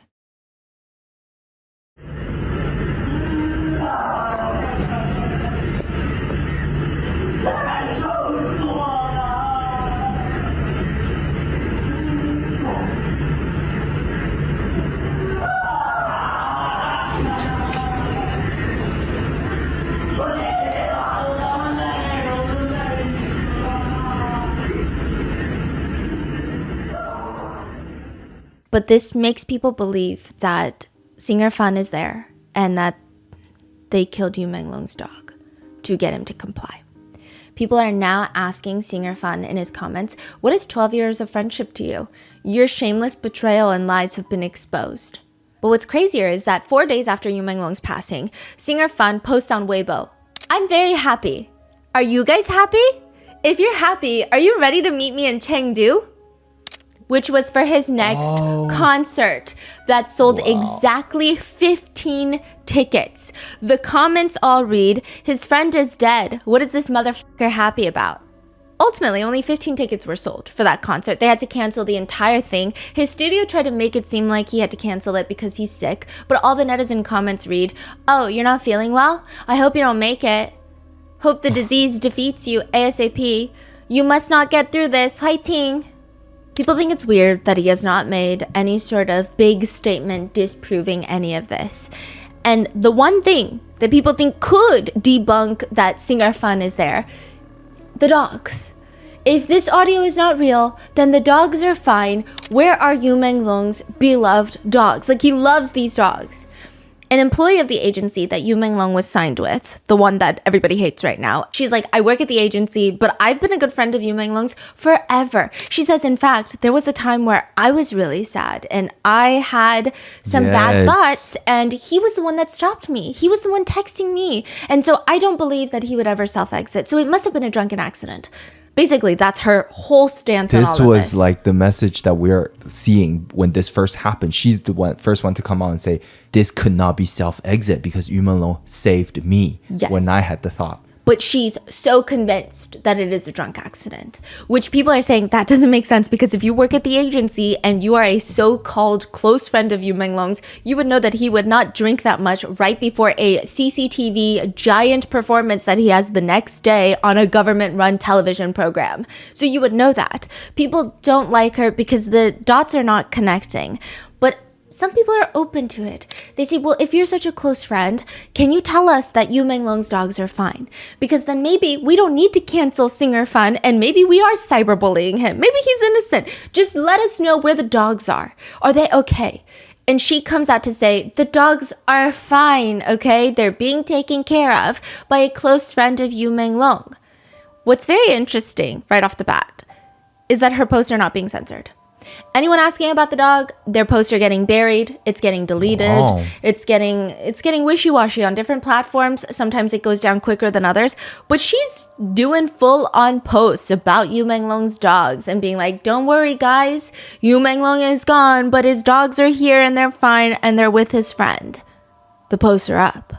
So people started asking, okay, well, if the dogs are fine, can you just ask that friend for a photo of the dogs? We just want a photo of the dogs to make sure that they're okay. A photo, a video just disproved a lot of things. Yeah, just give so us easy. time and date and a photo of the dogs, and we're good. And she starts commenting back, you guys are so weird. You don't think that you're so weird and ridiculous? When Yu Menglong was alive, you didn't even care about him, but now that he's gone, everyone cares about his dogs? What do you mean? Such a bizarre response. Just give us a picture of his dogs. It's very evasive, to say the least. This lady is also allegedly very close with Kimmy before he passed away, suspiciously, and she just keeps repeating that all of this was a drunk accident and you guys are weird for wanting pictures of the dogs, for wanting proof of life of the dogs. She's a screenwriter for the agency, but others have been coming out to say, I don't think so. I think she's politically well connected. I think she is actually running a lot of the show behind the scenes, because the way that she's coming out to make these bold statements and claims, you're not just a screenwriter from the agency. Even the chairman of the agency stepped down because of all this happening. And this screenwriter gets to go online and say all sorts of things, and she hasn't been fired. They're just letting her do this. Are you the one running things?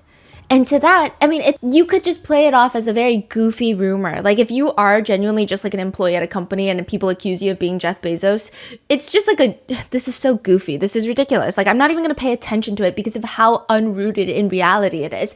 That would be a typical response. But instead, she starts commenting like, someone who's saying stuff like that probably has never been inside of an office before. No common sense at all. It's very defensive. Yeah. Which makes people think, is it true then? It doesn't make sense. She's also very unhinged, I will just say. She goes on to post a certificate of a star that she had purchased. And she says, Prince has his own planet now. And it's just a picture of a star certificate.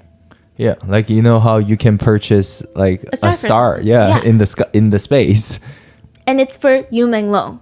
And there is a giant star emoji on there covering something, which is already strange. And on the certificate, it reads, Dear Yu Menglong, you are everything when you are with me, and everything is you when you are not. Does that sound like just a thing that you do when you work together? Like, you are just colleagues? You're a screenwriter for an agency. He's talent for the agency. Sure, you guys can have a friendship, but to put that on the star is very odd. People looked up the coordinates, and the star is, you know how she put that giant emoji covering it? People look up the coordinates, and that star is not just called the Yu Menglong star. It's Yu Menglong and her name together on the star. Then at the very end, there is another word. It's an Arabic word. I'm gonna butcher it. Like, she literally named the star. It's almost like Stephanie plus Panda. Yeah. This is so chilling. Yeah. And she puts this Arabic word. Apparently it means like, you bury me. It's supposed to be a very romantic and somber way of saying, I hope to die before you so that you can bury me, because if you leave first, I can't live without you. It's like a very strong romantic gesture of like, I will not be okay if you're gone. So you must be the one to bury me. Netizens were so irked by all of this because, well, for one, it's just creepy. Like, what do you mean you guys work together and you bought a star and you're putting all these different romantic connotations, and you seem like you're more higher up in the agency than you want to lead on? And also, why can't you just give us a picture of the dogs? And we hate this star. Netizens were so irked that they bought their own star and they named it Little Fish, which is Yu Menglong's nickname. Yu means fish in China, so they call him Little Fish. Now, side note, it is said that she has a second account that she uses frequently, and September 10th, she writes, The last time is terrifying. You won't know it's the last time. There is no goodbye, no signs, just regrets. Good night. That's a very cryptic message before everything went down the next day. Yeah, before the first post goes up at around 11 in the morning the next day, she posts this allegedly on her alleged second account. There's no way to prove that this is her account. There's no way to prove that this has any relation to the Yu Menglong case. But if it is, it seems like she knows a lot. Yeah, this woman is so weird. Yeah.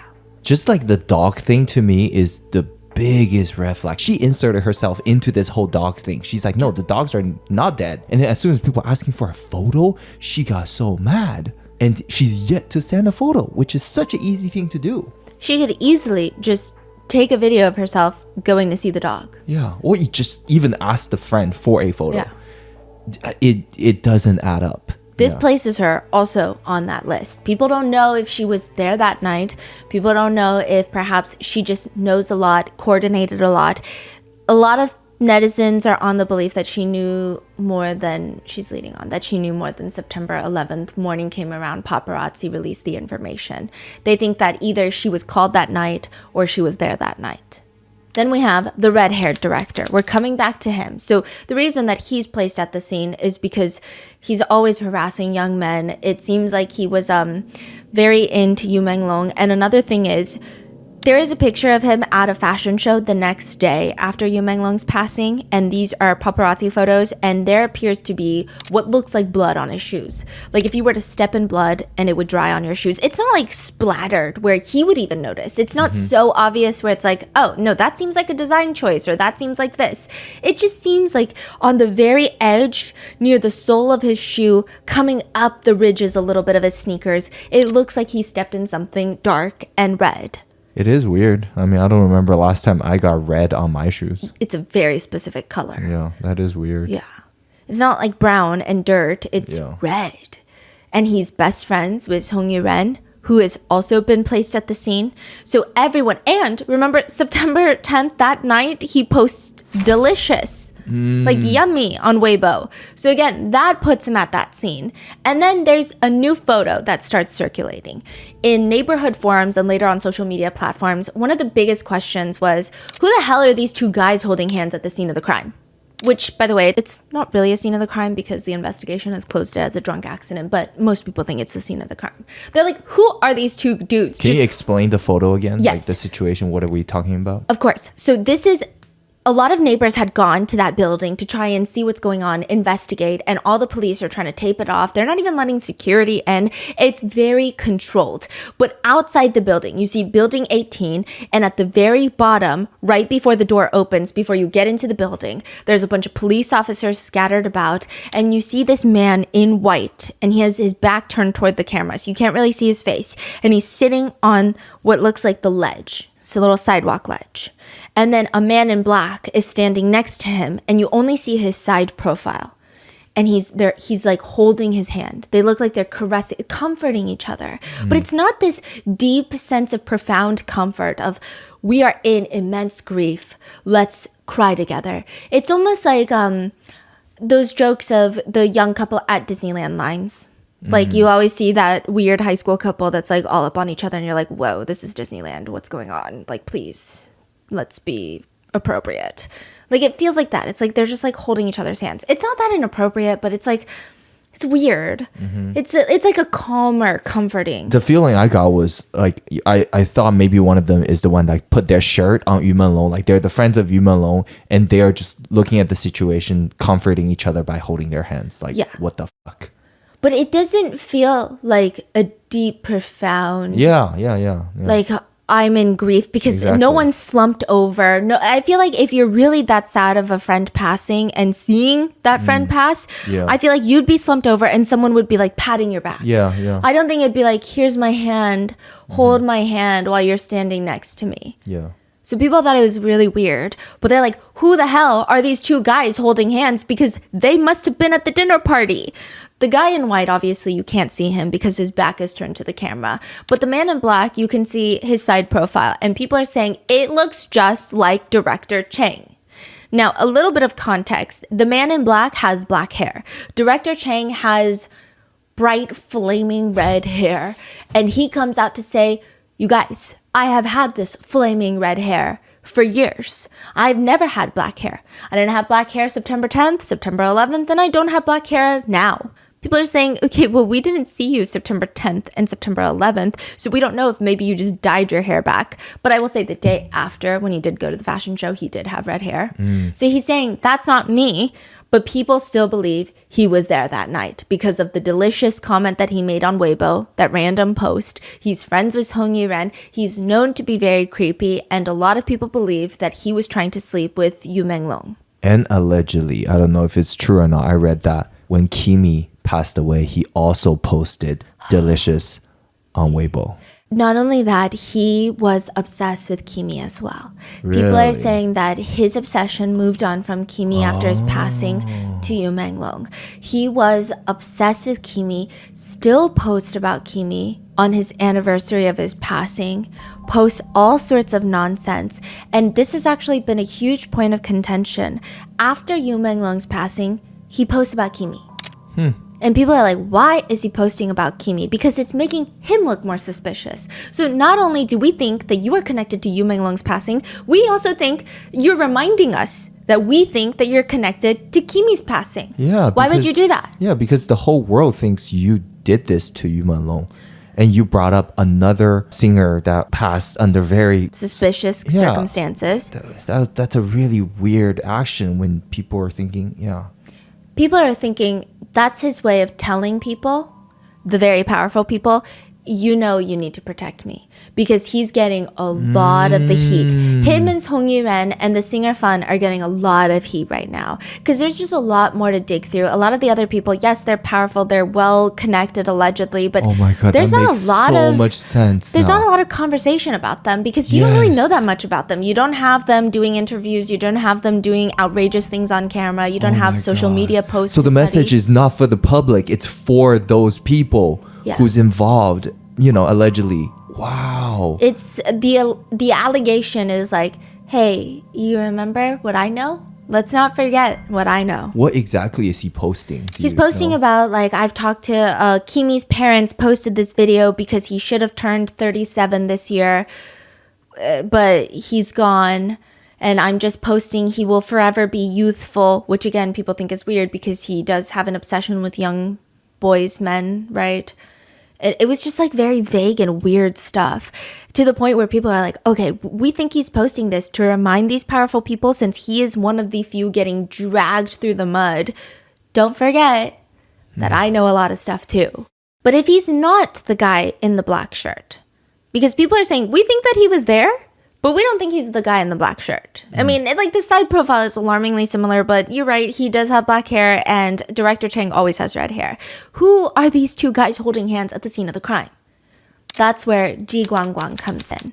Ji Guangguang is the owner of the apartment building in which Yu Menglong passes away from. He's a writer, screenwriter. His biggest work was, I think it's a show called Come On, You Are the Best. He's also written some books. According to an online detective, he is the homeowner and he was the host of the dinner party. And he's not necessarily the most successful, but that just means he's well connected. He's politically powerful. He loves Rolex watches. He loves spending a lot of money, but he doesn't really have the success to back it up. So, like, he must be one of the politically well-connected people as well in there. It just doesn't make sense. So those two watches were allegedly his Yes. in Yu Menglong's pocket. Yes, if it is true that there were Rolex watches, people think that it was his. He seems to be a huge fan of the brand Rolex. That is so weird. Shi Tao is Ji Guangguang's husband. So they think that Ji Guangguang is the man in white and Shi Tao, his husband, is the man in black comforting him. So they're at the scene. But we don't really know that much about him. We just have this rumor that Ji Guangguang's father was the former premier of the state council.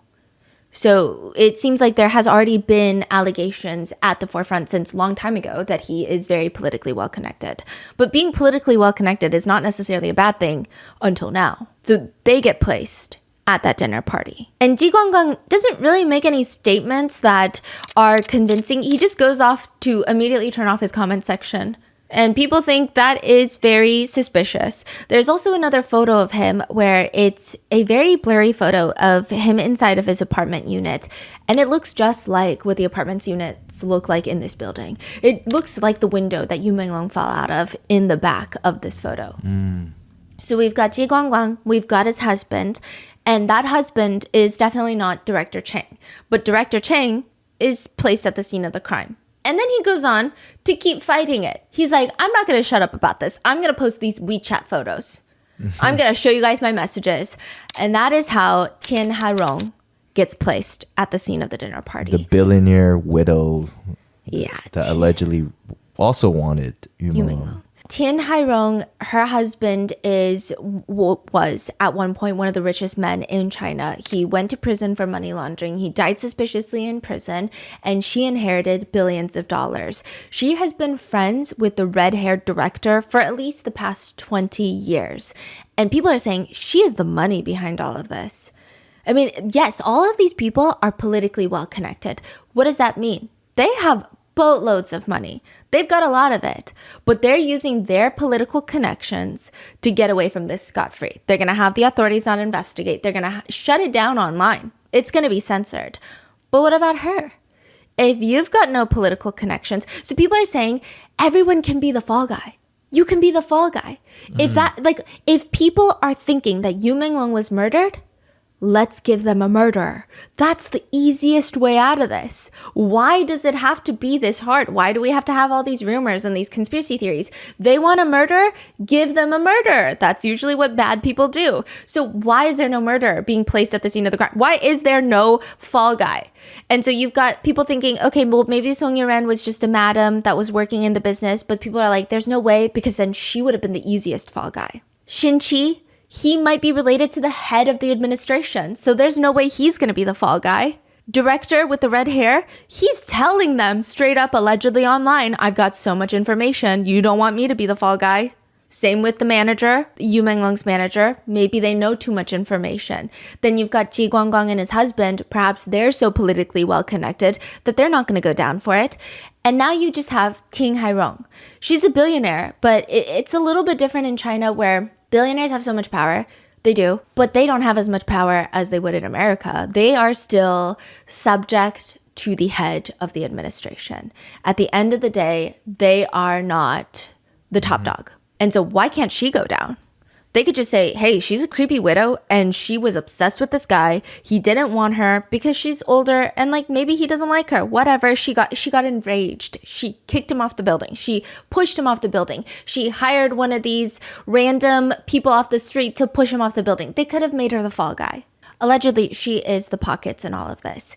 Neighbors have reported that people were going around offering tens of thousands of dollars per resident to not talk to any media, to not talk to the police, and to just shut their mouth. Don't post anything. Don't go on Instagram. Don't go on Reels. Don't go on Threads, which is where a lot of people have been circulating information. Just shut up, and here is money. People did calculations. You're talking about tens of millions of dollars. The only person that would have quick access to that kind of funds is Tian Hairong. It doesn't make any sense. Additionally, some people said that they didn't take the money. There are allegations that netizens there did not take any of the money. They didn't want it. And they were perhaps talking to some reporters, posting a bit online. Their tires were allegedly slashed. That has been the rumor that's been going around. They've had red paint splashed on their doors. And within days, a lot of the units in this complex go up for sale. These units are going up for sale at crazy discounted rates. People are panic selling. Now, originally the thought was, well, that makes sense. You have very bad news in an apartment complex. You don't want that to affect your equity in the house. So maybe you want to be the first few to sell before it really starts plummeting and people all want out. It's kind of like the stock market. Everyone's panic selling. That was the initial thought. But the amount of money that people would be losing, it doesn't make any sense. And also, lots of tragedies happen in Beijing at all sorts of different apartment complexes. And typically, like, you just ride the wave and like in a year, you won't lose any money. It doesn't make any sense that they would be panic selling unless they're scared to live there. They just don't want to live there because they know it is not what they're telling the internet. So why would you feel safe living there when the internet is saying, okay, these authorities are saying that he fell drunk, but you know that's not true because you heard things that night. Yeah, I think I read somewhere that it was like the neighborhood before was like they have 90 units that's listed for sale. Overnight, it went to like 153 or something. Just like boom, doubled. In like 12 hours. That doesn't make sense. You know, something happened. One neighbor says, I live nearby. I was contacted by them. It's not really disclosed who they are, but they gave us a lot of money. And they gave my family a lot of money for not revealing anything. We did hear the sound of something falling down that night, but security told us that one of the units was just like throwing trash away. So we just assumed it was that. They asked us to ignore the sound. Like I was saying in the beginning of the episode, the reason that people are roping Ting Hairong into all of this is that she reposted her WeChat screenshots. They don't align with everything that's been happening. That receipt of the Bulgari Hotel restaurant receipt, that was weird. And so people think, yes, you are a very suspect person, and we think that you were there at the dinner party. But she really seals the deal in the netizen opinion department when she decides to repost a statement from the police officials as a way to inadvertently declare her innocence. She reposts the police statement that they have officially arrested 3 people in connection with this case. Okay, this is like the craziest thing. The police finally come out with their own statement. Previously, everybody's talking for the police, saying the police have concluded that there's no foul play. The police come out weeks later. Okay, so in China, the police announcement's always coming out in this navy blue poster. That's like with a stamp of the police on there. That's the official statement. And that usually gives you the most credible information, as credible as the police official statement is. And people thought that it was going to be about Yu Menglong's case. So they're like, okay, this is a long one. We see lots of words. So it must be about Yu Menglong's case, and we're finally going to get answers. And they kind of briefly touch about Yu Menglong, but more so, they just post 3 people have been detained in connection with this case. They are being investigated. One detainee fabricated a story that Yu Menglong was set up by others and injured before jumping. Another detainee fabricated a story that he was thrown off the building. And the last detainee fabricated a story that Yu Menglong's mother was being held under control, resulting in her not being able to comment on this case. All 3 of them have been placed under compulsory legal measures by the police. This is like it. That's it.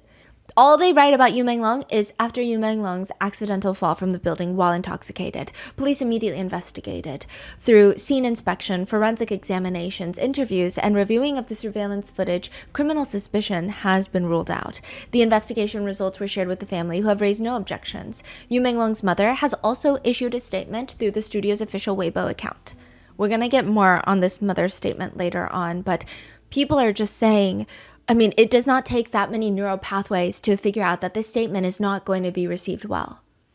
Within an hour or so, there are almost 100,000 comments left under the official post, but only like 8 of them were viewable to the public. Wow. People have gone to repost it, and a lot of those comments read, "You should spend less time on social media and more time investigating crimes. What should I pay attention to if my friend invites me to a dinner party at their apartment in Beijing? Hey, so you guys saw nothing on the 5th floor? No stairs, no elevator, no surveillance cameras? Like, are we seeing anything?"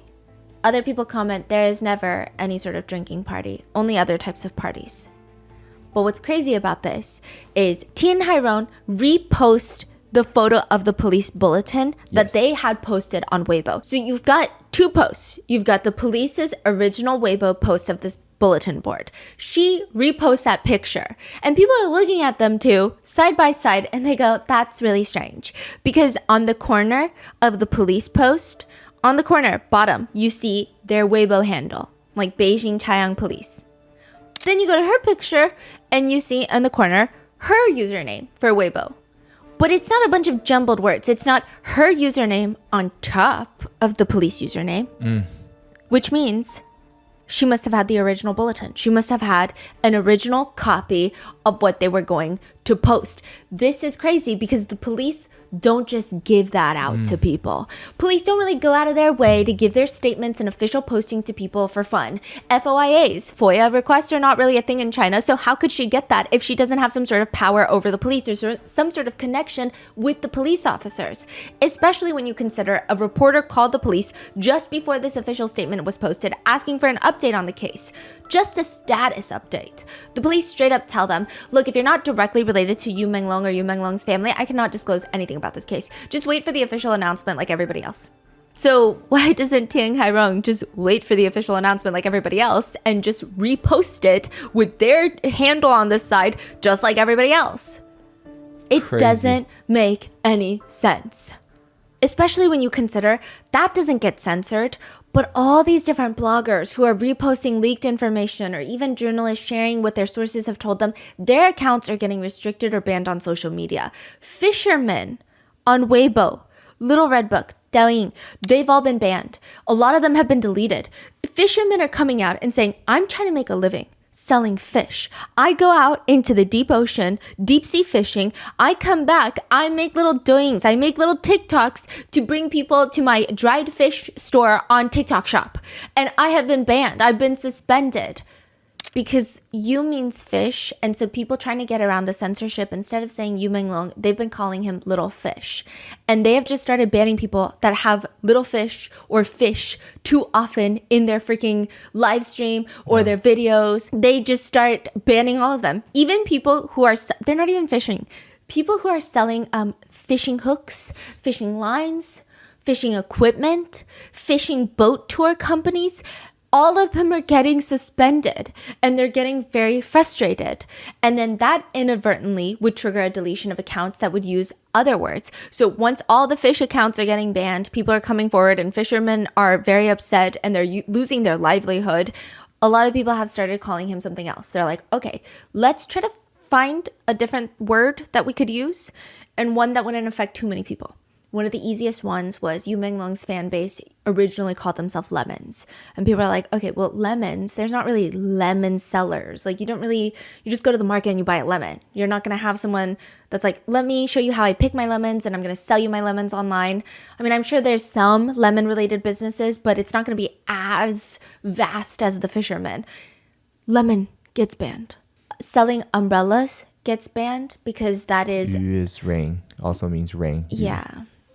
Yu Menglong means hazy. Yes. So a lot of people have been describing him as this whole situation as hazy, as rain, as foggy. A lot of celebrities even that were close with Yu Menglong, they're not allowed to talk out, and I don't think anyone wants them to because look at what's happening. It's so scary out there. So of course no one wants their favorite celebrity to say anything and get themselves in a very dangerous position. But a lot of celebrities that were close with Yu Menglong have gone to post pictures of like foggy skies when it's raining or hazy mornings, and they'll just write, what a hazy morning.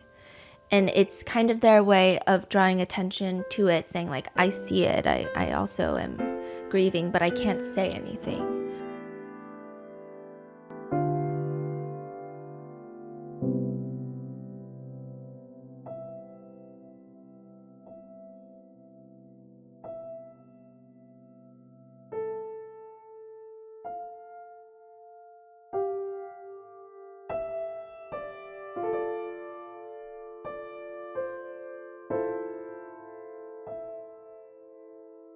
People have been banning selling umbrellas, lemons, fish, catching fish. It said that if you are doing any of those or saying any of those words, even if you're not talking about Yu Menglong, if you're going at the fish market and you're talking about the different types of seafood that they're selling there, it's likely that your live stream is going to lose internet connection. One netizen jokes, but not really, it's depressing. They say, yeah, soon enough, they're probably going to even ban selling fish at the market at this rate. A lot of Chinese people actually have a term for all of this, and they say it's a serpent eating its own tail. And that's how a lot of times censorship has been described. And like, I do want to say, I think we're lucky to live in the US where censorship is maybe not as obvious of a problem, but censorship exists everywhere. Like even in the US, like there's no such thing as, I don't think there's any country that does not have censorship to any varying degree, but they say that when censorship gets really bad, it's a serpent eating its own tail. Because something is getting censored, naturally it causes everyone to wonder, why the hell is this getting censored? Which then leads to a bigger conversation of the intent of the censorship, the conspiracy theories, the dark, different allegations and suspicious points, which again, could not be true, could be absolutely true, we don't know, but this cycle starts and the conspiracies get darker and bigger, and then that conspiracy getting censored almost adds credibility to the conspiracy, and it's a serpent eating its own tail. And it's like this vicious cycle of just, we don't know what's true, and everyone just gets hurt in the process. And it's not even like the government really benefits either. And it instills a lot of fear in citizens. I think the reason that people are very upset about this case is, I think there are lots of people who just love Yu Menglong, and I think there's a lot of people who just don't like injustice. But there's also this extreme fear in citizens of, if even this celebrity Yu Menglong's death can be covered up, so to speak, what about literally every other citizen who does not have 25, 26 million followers who care about their well-being? Who cares about them? One comment reads, if it truly were just an accident, why such heavy-handed censorship? I just don't get it. And on that note, I'm going to go through some of the rapid-fire conspiracies that do get a little bit more off the beaten path. Like, these are conspiracies that I probably don't see as frequently connected to any other case. I think that there were times where I would get into going down the rabbit hole for these theories, and then I would have to pull myself out, and it felt very disorienting because while it does seem very detached from reality, I don't even know what to believe anymore. It's just gotten that weird. Some accounts have taken it a little unhinged. There are theories that because Yu Menglong's birthday coincides with the head of state, that he was used as a sacrifice. People have pulled a clip of the head of the administration in China stating that he believes that soon people will live to be 150 years old. And that has drawn a crowd of people to believe that there are ritual sacrifices being performed for the rich and powerful. And I know it sounds crazy, but we have the same exact conspiracy theories in the United States with child sacrifices so that the wealthy could get wealthier and that they can have more success and all of these. I think it's just embedded in a lot of humans because I guess that's just what we expect from power. And they say that you can deceive the king of hell and extend your lifespan if you find someone whose horoscope matches you and you guys have the same birthday. The king of hell gets a little bit confused. So they're like, oh, I guess you're already dead. I'm not going to look for you on earth to bring you back down here. That person, they say, is known as the living mummy, living until it's time for them to be sacrificed. They say that he was killed on September 10th because it coincides with the end of the blood moon. So they think that this was a sacrifice for the head of the administration. Again, it sounds like a very crazy theory. I think we've had similar theories happen in the United States. There's no way for me to even give you any sort of concrete evidence for this type of theory. I don't know. Then there is the 798 Cube Art Museum that comes into question a lot. About 2 weeks after Yu Menglong's passing, it was recorded that someone had logged onto his Weibo account and the amount of posts that he had on his Weibo went down. So 2 weeks after he passes away, someone just deletes one thread of photos? That's weird. Which ones? And so people start going cross-referencing, they start looking, and they find it's 3 photos that are connected to Yu Menglong visiting what appears to be a museum. It looks like it actually kind of looks like he's in a rug store. If you look at these 3 photos, it's him kind of laying down or posing in front of, it looks like red rugs that are hung about, and there's rugs stacked on top of each other. It looks very artsy. At one point, you see some sort of silver chains on the side. It looks kind of industrial. Maybe it looks like a rug making factory. But interestingly enough, these are the photos that disappears. What's in these photos that's even weird? They try to trace the timeline of when those photos were posted, and it coincides with when Yu Menglong had gone and visited this museum called the 798 Museum. So now netizens want to know, what the hell is the 798 Museum in Beijing? What's going on in that museum, and why would someone want to delete pictures that he took inside that museum? They're not even controversial pictures. They're modeling shots. They're celebrity selfies. It doesn't make any sense. People find one review because it was very hard to find what's going on inside that museum. People are saying, oh, we think this is what was happening in that museum, but it was definitively, some people were saying, no, I think that's a different museum. There was lots of back and forth of I don't think that's a museum. I think that's a fake picture. I think that's AI generated. September 6th. Somebody does review an exhibition from the website of the art museum. See, that's another thing. People are trying to track down which exhibit he went to and why they would delete it, because art museums have different exhibits. Yeah, it changes all the time. Yes. So if they don't find the exact one that he had went to, then it might not mean anything. So they're trying to find the meaning of this exhibit. What is this exhibit? So they find one from September 6th, which was still the exhibit that was in operation when he had gone. And they say, this reviewer says, location is great, parking is great, transportation is great, ticket is cheap, I highly recommend. And the photos that the user posts are literally just torture scenes of human bodies. They're not real human bodies, so we think, right?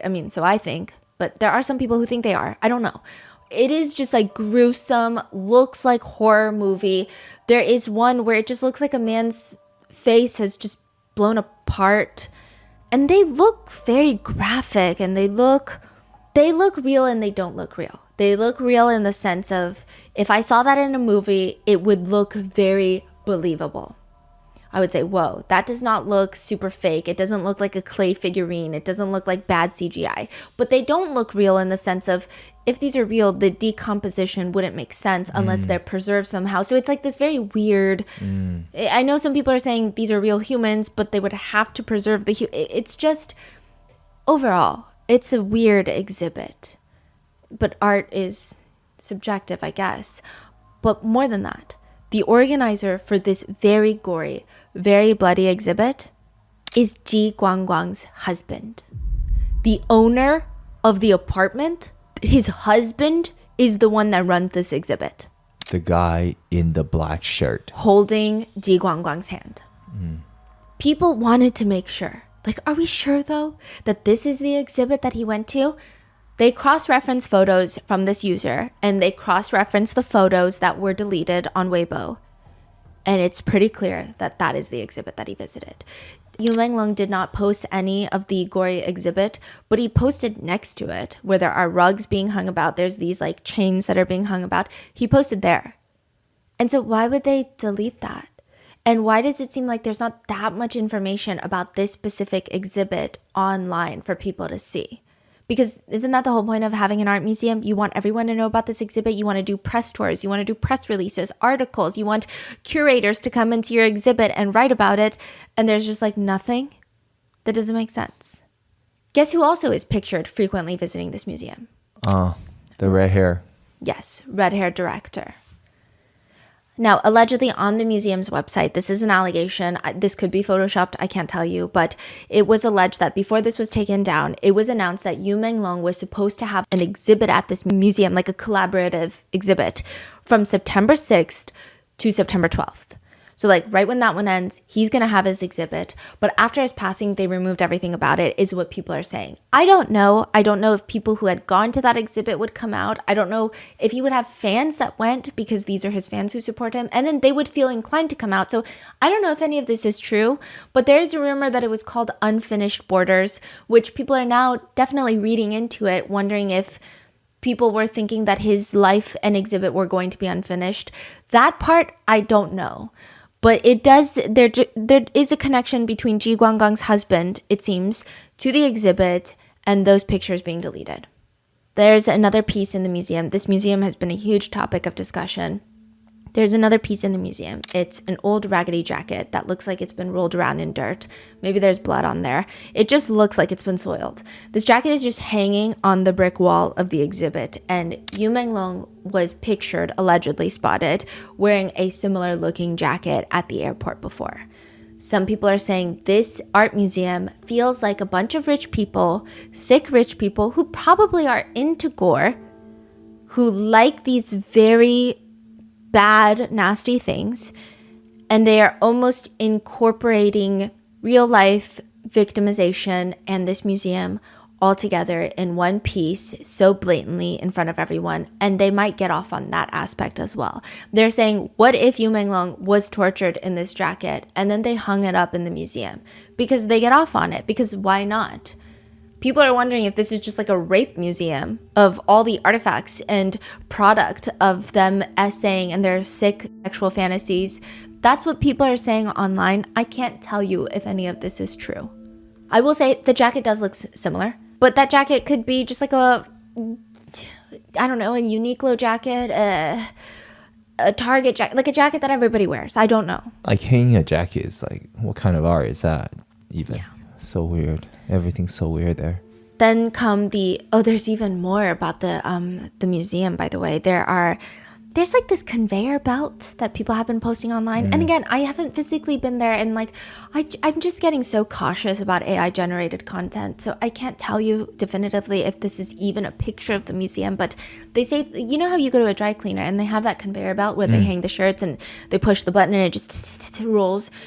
It seems like instead of shirts hanging, It's like skin suits hanging. It looks like someone just skinned someone's torso and then hung them on this conveyor belt, and it just keeps moving around and around. And the skin looks very realistic. A lot of medical professionals allegedly have been posting online like, hey, so I work in the medical field. I'm in a research lab, and I'm just going to tell you, it's a very good artist or it's something else. So that's what a lot of people have been saying. But overall, they're saying this museum is creepy. Another one is there was this one exhibit, a picture going around of an alleged exhibit, where there are just so many shoes. It's not a pair of shoes. Just imagine if you were to just buy one shoe of every pair and fill an entire massive grand ballroom with it. And then each shoe is tied to a red string and they all go up into the ceiling at one focal point. And it's like this mammoth sized red string shoe. It's very eerie because of how much string there is. You can't even see through the string. And then also it's eerie because you're human and you're like, why is there only one shoe? Why isn't it a pair of shoes? Whose shoes are these? Where did you get these shoes? The shoes look lived in. They look like people wore these shoes for a very long time. So whose shoes are these? People are pointing to one specific shoe, which they believe, they are alleging, this is a conspiracy theory, that is Kimi's shoe. They said that he wore shoes like this very often, and they think that that is his. And like we said, the red-haired director was always seen at this museum, and he was seemingly obsessed with Kimi. Additionally, a lot of people think that Kimi's alleged photo from his funeral many years ago, they think that he was mutilated and tortured to death. That is a conspiracy theory online. They think that it does not appear like his body is intact. His family did come out years ago to say, that's not true. Our son was very depressed. I don't know why people don't want to accept that he was depressed and he self-exited. We didn't want to see his hands. That's why it looks like he has no arms, because we asked them to put his hands into the flowers in the casket because they were just bloated and engorged, and we didn't like the way that they looked, and it was bothering us, and that's why it looks like that. People don't believe that to this day. They think that his casket photos are unnerving. They say that it doesn't look like he really even has a torso. It looks like he's almost been stuffed with like a cardboard cutout of something to make it seem like his shirt is in place, but again, these are conspiracy theories. And then come the tunnel theories. I feel like every case, once the conspiracies start getting a life of its own, there must always be tunnel theories. I know with the Sean Combs case, there was tunnel theories between the tunnel of the Playboy Mansion and his house, and everything is always a tunnel. It comes back to a tunnel. But they say that the museum is connected with an underground tunnel to a very big hotel, the Bulgari Hotel. The same one that the red-haired director and Tin Hairong had dinner in that night. They say there is a tunnel, an underground tunnel, so that they can transport him from the hotel to the museum and however they please.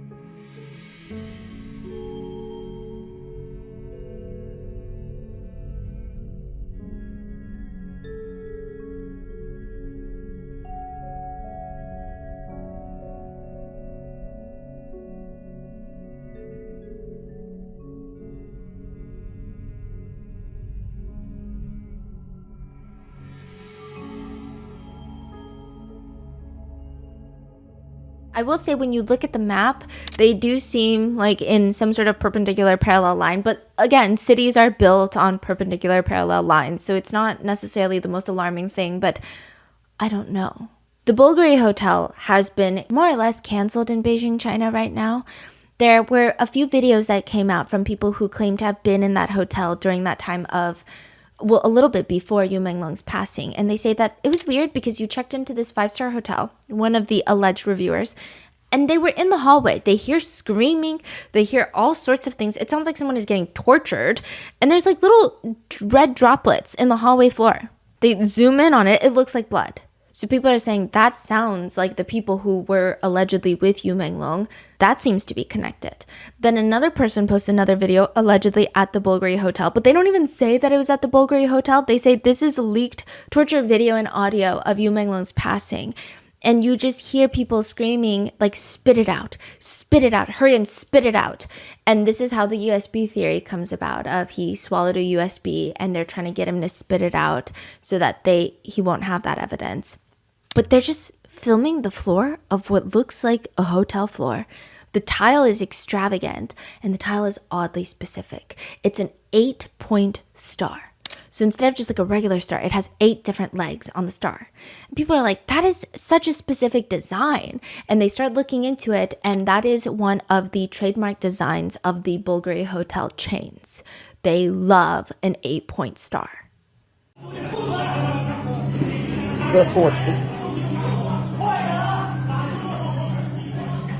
And that is how the Bulgari Hotel, the museum, they all become points of captivity in this theory of what happened to Yu Menglong, as well as the residential building. Most of the 17 people have denied any sort of involvement. I just went through the core group of people, but all the other ones, there's not as strong evidence tying them to. These are the main ones that people are focused on. They have denied any sort of involvement. Some of them have come out to say they don't even know Yu Menglong, to which netizens are now, I don't want to say they're making jokes, but they're sarcastically asking all these people, oh, nobody knows him? Then whose house did he go to for the dinner? Who was at the dinner with him if nobody knows him? Other netizens are saying, fine, I guess we were the ones at the dinner party then, because nobody else was. One netizen says, wait, nobody knows Yu Menglong but us? Only netizens know Yu Menglong? They're just providing character statements almost for Yu Menglong. Wait, is the light flashing behind you? Do you feel like it's flashing or no? I don't know. Okay, continue. I'm sorry. People just want someone to be transparent. And someone maybe is. September 12th, the day after Yu Menglong's passing, someone claiming to be Yu Menglong's cousin comes out on Little Red Note to release a statement. That very quickly gets banned, but it reads, I'm Long Long's cousin. Long Long is Yu Menglong's nickname. Right now, Auntie, Long Long's mom, and several other relatives are in Beijing, keeping watch over Long Long's body and waiting for the police's final investigation results. The autopsy results haven't come out yet. Auntie and the other family members landed in Beijing late in the night of the 11th, and the family is mainly focused on taking care of Auntie, so please don't worry. And he goes on to list a few very strange things. First of all, nobody alerted the family. This is what the so-called cousin allegedly claims. No one alerted the family that Yu Menglong passed. They found out through social media just like everybody else on Weibo. The cousin claims a few things in this post that are alarming. The police said that it was an accidental fall. According to them, what happened was pretty much what the media reported. So he's saying like the police haven't given any of our family members any additional information.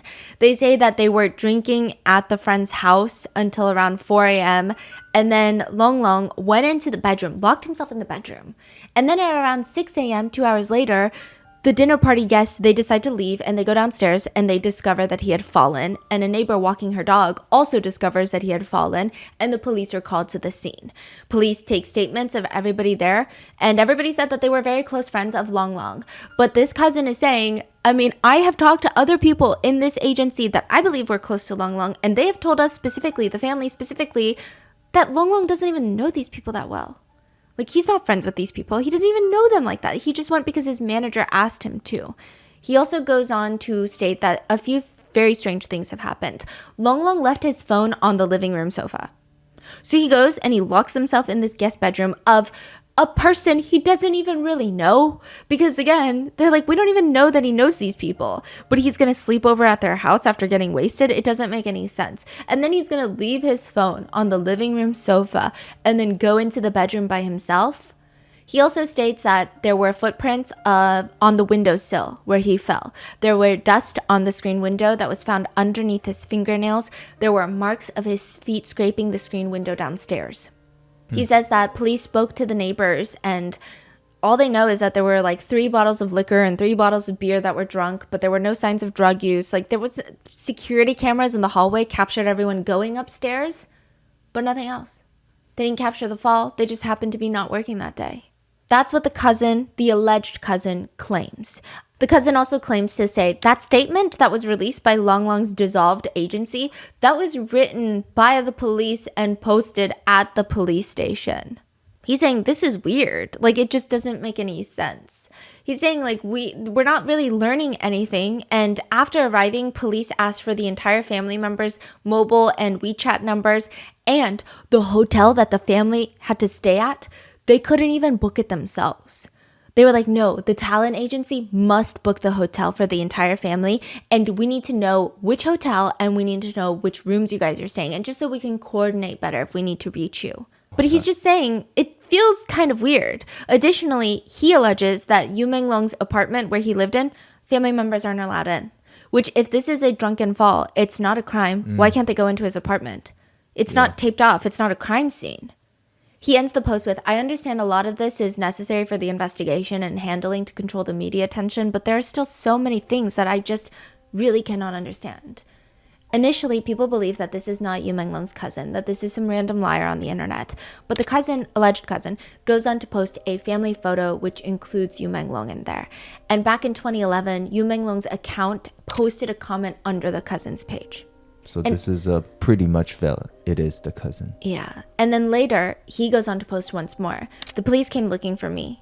Four of them, 2 cops, 2 detectives showed up. I'm not going to be updating this any further, so if you guys are looking for updates, you guys can just unfollow me. Then another later post. Yu Menglong's mother and relatives of Yu Menglong have all left Beijing. I'm not going to post anything more, so just unfollow me. Then the account gets deleted. Remember in the last episode, a lot of people were upset that this dissolved studio was the one to announce that the police ruled out any foul play, and they officially announced that Yu Menglong had passed. This dissolved studio that nobody knows who's even really controlling, maybe the police, like the cousin alleges, maybe somebody else. Even more suspiciously though, September 16th, 2025, so this is 5 days after Yu Menglong's passing, the same studio releases another statement. This time they claim that it's Yu Menglong's mother that wants this statement out in the world. That she was like, can you please post this for me? Because no, I don't have social media and I just want this out there. This is her alleged note to the public. In the recent days, I have suffered enormous pain. My beloved son, Yu Menglong, accidentally fell to his death after drinking, leaving us forever. This sudden tragedy has plunged us into deep grief. Police have informed me of their investigation results and all arrangements have been completed. I hope everyone will look at this accident rationally and stop making guesses. I also hope to return to a peaceful life as soon as possible, carrying my memories of Yu Menglong and living each day as best as I can. I believe this to be Yu Menglong's wish. Netizens do not believe this statement to be real at all. Chief among those reasons, they don't think this is a mother who could write such a formal, official-sounding statement so soon after her son's passing, and even if she did believe that her son's passing was an accident, there's no celebration of his life. There are no kind words to her beloved son. There's no personal touch. The rumors are harmful. Stop asking questions. Move on. That's the theme of her message. After her son passes away, it just doesn't make sense. And he's only spoken fondly and kindly of his mom. It doesn't seem like they had bad relations at all. It seems as if the entire message is, stop asking questions, don't investigate, let's end it here. Which is interesting because another letter starts circulating, and people believe this to be Yu Menglong's mother writing this letter. There is a red thumbprint, so it's like a signed letter. And again, this could be anybody's thumbprint. Who's to say this is Yu Menglong's thumbprint? But you tell me which one sounds more like his mother. To all the kind-hearted and righteous people from all walks of life, I am Yu Menglong's mother. In this moment, with heart-wrenching grief, I am telling you the truth about my child's tragic misfortune, only hoping to seek a bit of justice from my wrongfully deceased child. On September 11th, 2025, my child left me forever. What I can't accept is that the murderer actually lied to the world that this was an accident, covering up this cruel crime with false statements and trying to erase my child's life. They fabricated lies, confused the public, and attempted to escape legal punishment by relying on their power. But they forgot that a mother's love and memory for her child will never be covered up by lies. I have in my hands key clips before and after my child's accident, testimonial records of insiders. This is sufficient to prove that my child's death was by no means an accident, but deliberate harm. Since my child has left us, I have sought help countless times, only hoping that the murderer can be punished as he deserves and that my child can rest in peace in heaven. But so far, the murderer is still at large and even tried to suppress the truth and block my demands. I know my power is meager, but I am unwilling to give up. My child was once so sunny and so kind, and he should not leave this world with any grievances, and even less should the murderer downplay his life with the word accident. I earnestly implore every conscientious person, if you have ever known anything before or after my child's death, and if you are willing to speak up for justice, please help me. get justice so that more people can know the truth. I also earnestly implore the relevant departments to face my demands squarely, thoroughly investigate this case, let the evidence speak for itself, let the murderer pay for his actions, return justice for my child, return clarity to the world.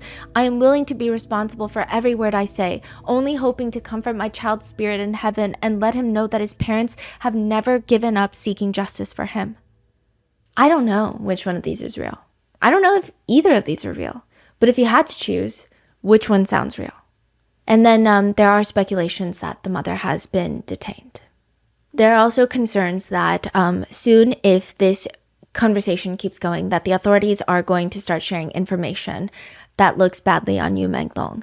There has been growing accusations, not accusations, but there has been this alleged leaked document that has been going around with the official Beijing public security seal in the corner, and it claims that Menglong was under investigation for child molestation. Nobody believes it, and I know that these are things that we should not cast doubt on, but with everything I've told you so far, could you believe this without further proof? Yeah, what kind of person would like make something like this, right? This is crazy. I don't think there's anyone online that actually believes this. So one person just comments, it's really depressing that he tragically dies and then he becomes an enemy to the government overnight, but nobody knows why. There is a video of Menglong where he is seen interacting with kids, and people are saying look at him. He says in the interview, if I didn't get into the entertainment industry, I would have become a teacher. A lot of people have come forward to say really amazing things about him. His former middle school teacher has come out. 这是我的学生，我还记得啊，他的英语学得特别好，他的理科呢要差一点，但是呢，有时候把他叫到办公室去，提到他的作业做得不好的时候，他总是笑眯眯的，你就没有办法用这个狠话去批评他，因为他总是那样温和的。这个事情我可能会一直要带到余生都要去关注了。前几日开始吧，就是给自己安排了一个任务，每天呢发一个朋友圈，然后每天发一个不一样的，不是为了让别人点赞，就是想让别人知道啊，看到的啊，他的点点滴滴呢，我把它保存下来，然后每天发一个不一样的。不是为了让别人点赞，就是想让别人知道啊，我们新疆走出去这样的一个好青年，他捐款过，而且还支教过，因为又有多少青年能做到这一点呢？ It seems like a lot of people say that he likes to live in harmony with the world. That was his energy. He was never super extroverted. He just seemed almost like that peaceful, wise character that's always there. Even 10 days after his passing, there was a donation made to a charity. And people saw his name and they were very emotional because it seems like he has these donations on autopay. It seems like automatically every month he's donating to people who need it more than he does. And as of right now, that's all we know about Menglong's case. I don't know if we will ever know more.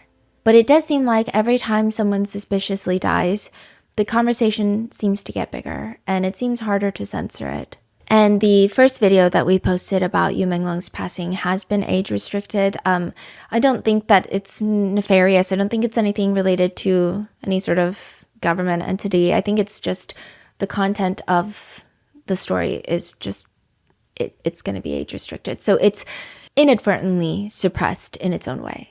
What are your thoughts on this? What do you think happened? And do you think we'll ever get answers? Let me know in the comments and be safe, and I will see you in the next one.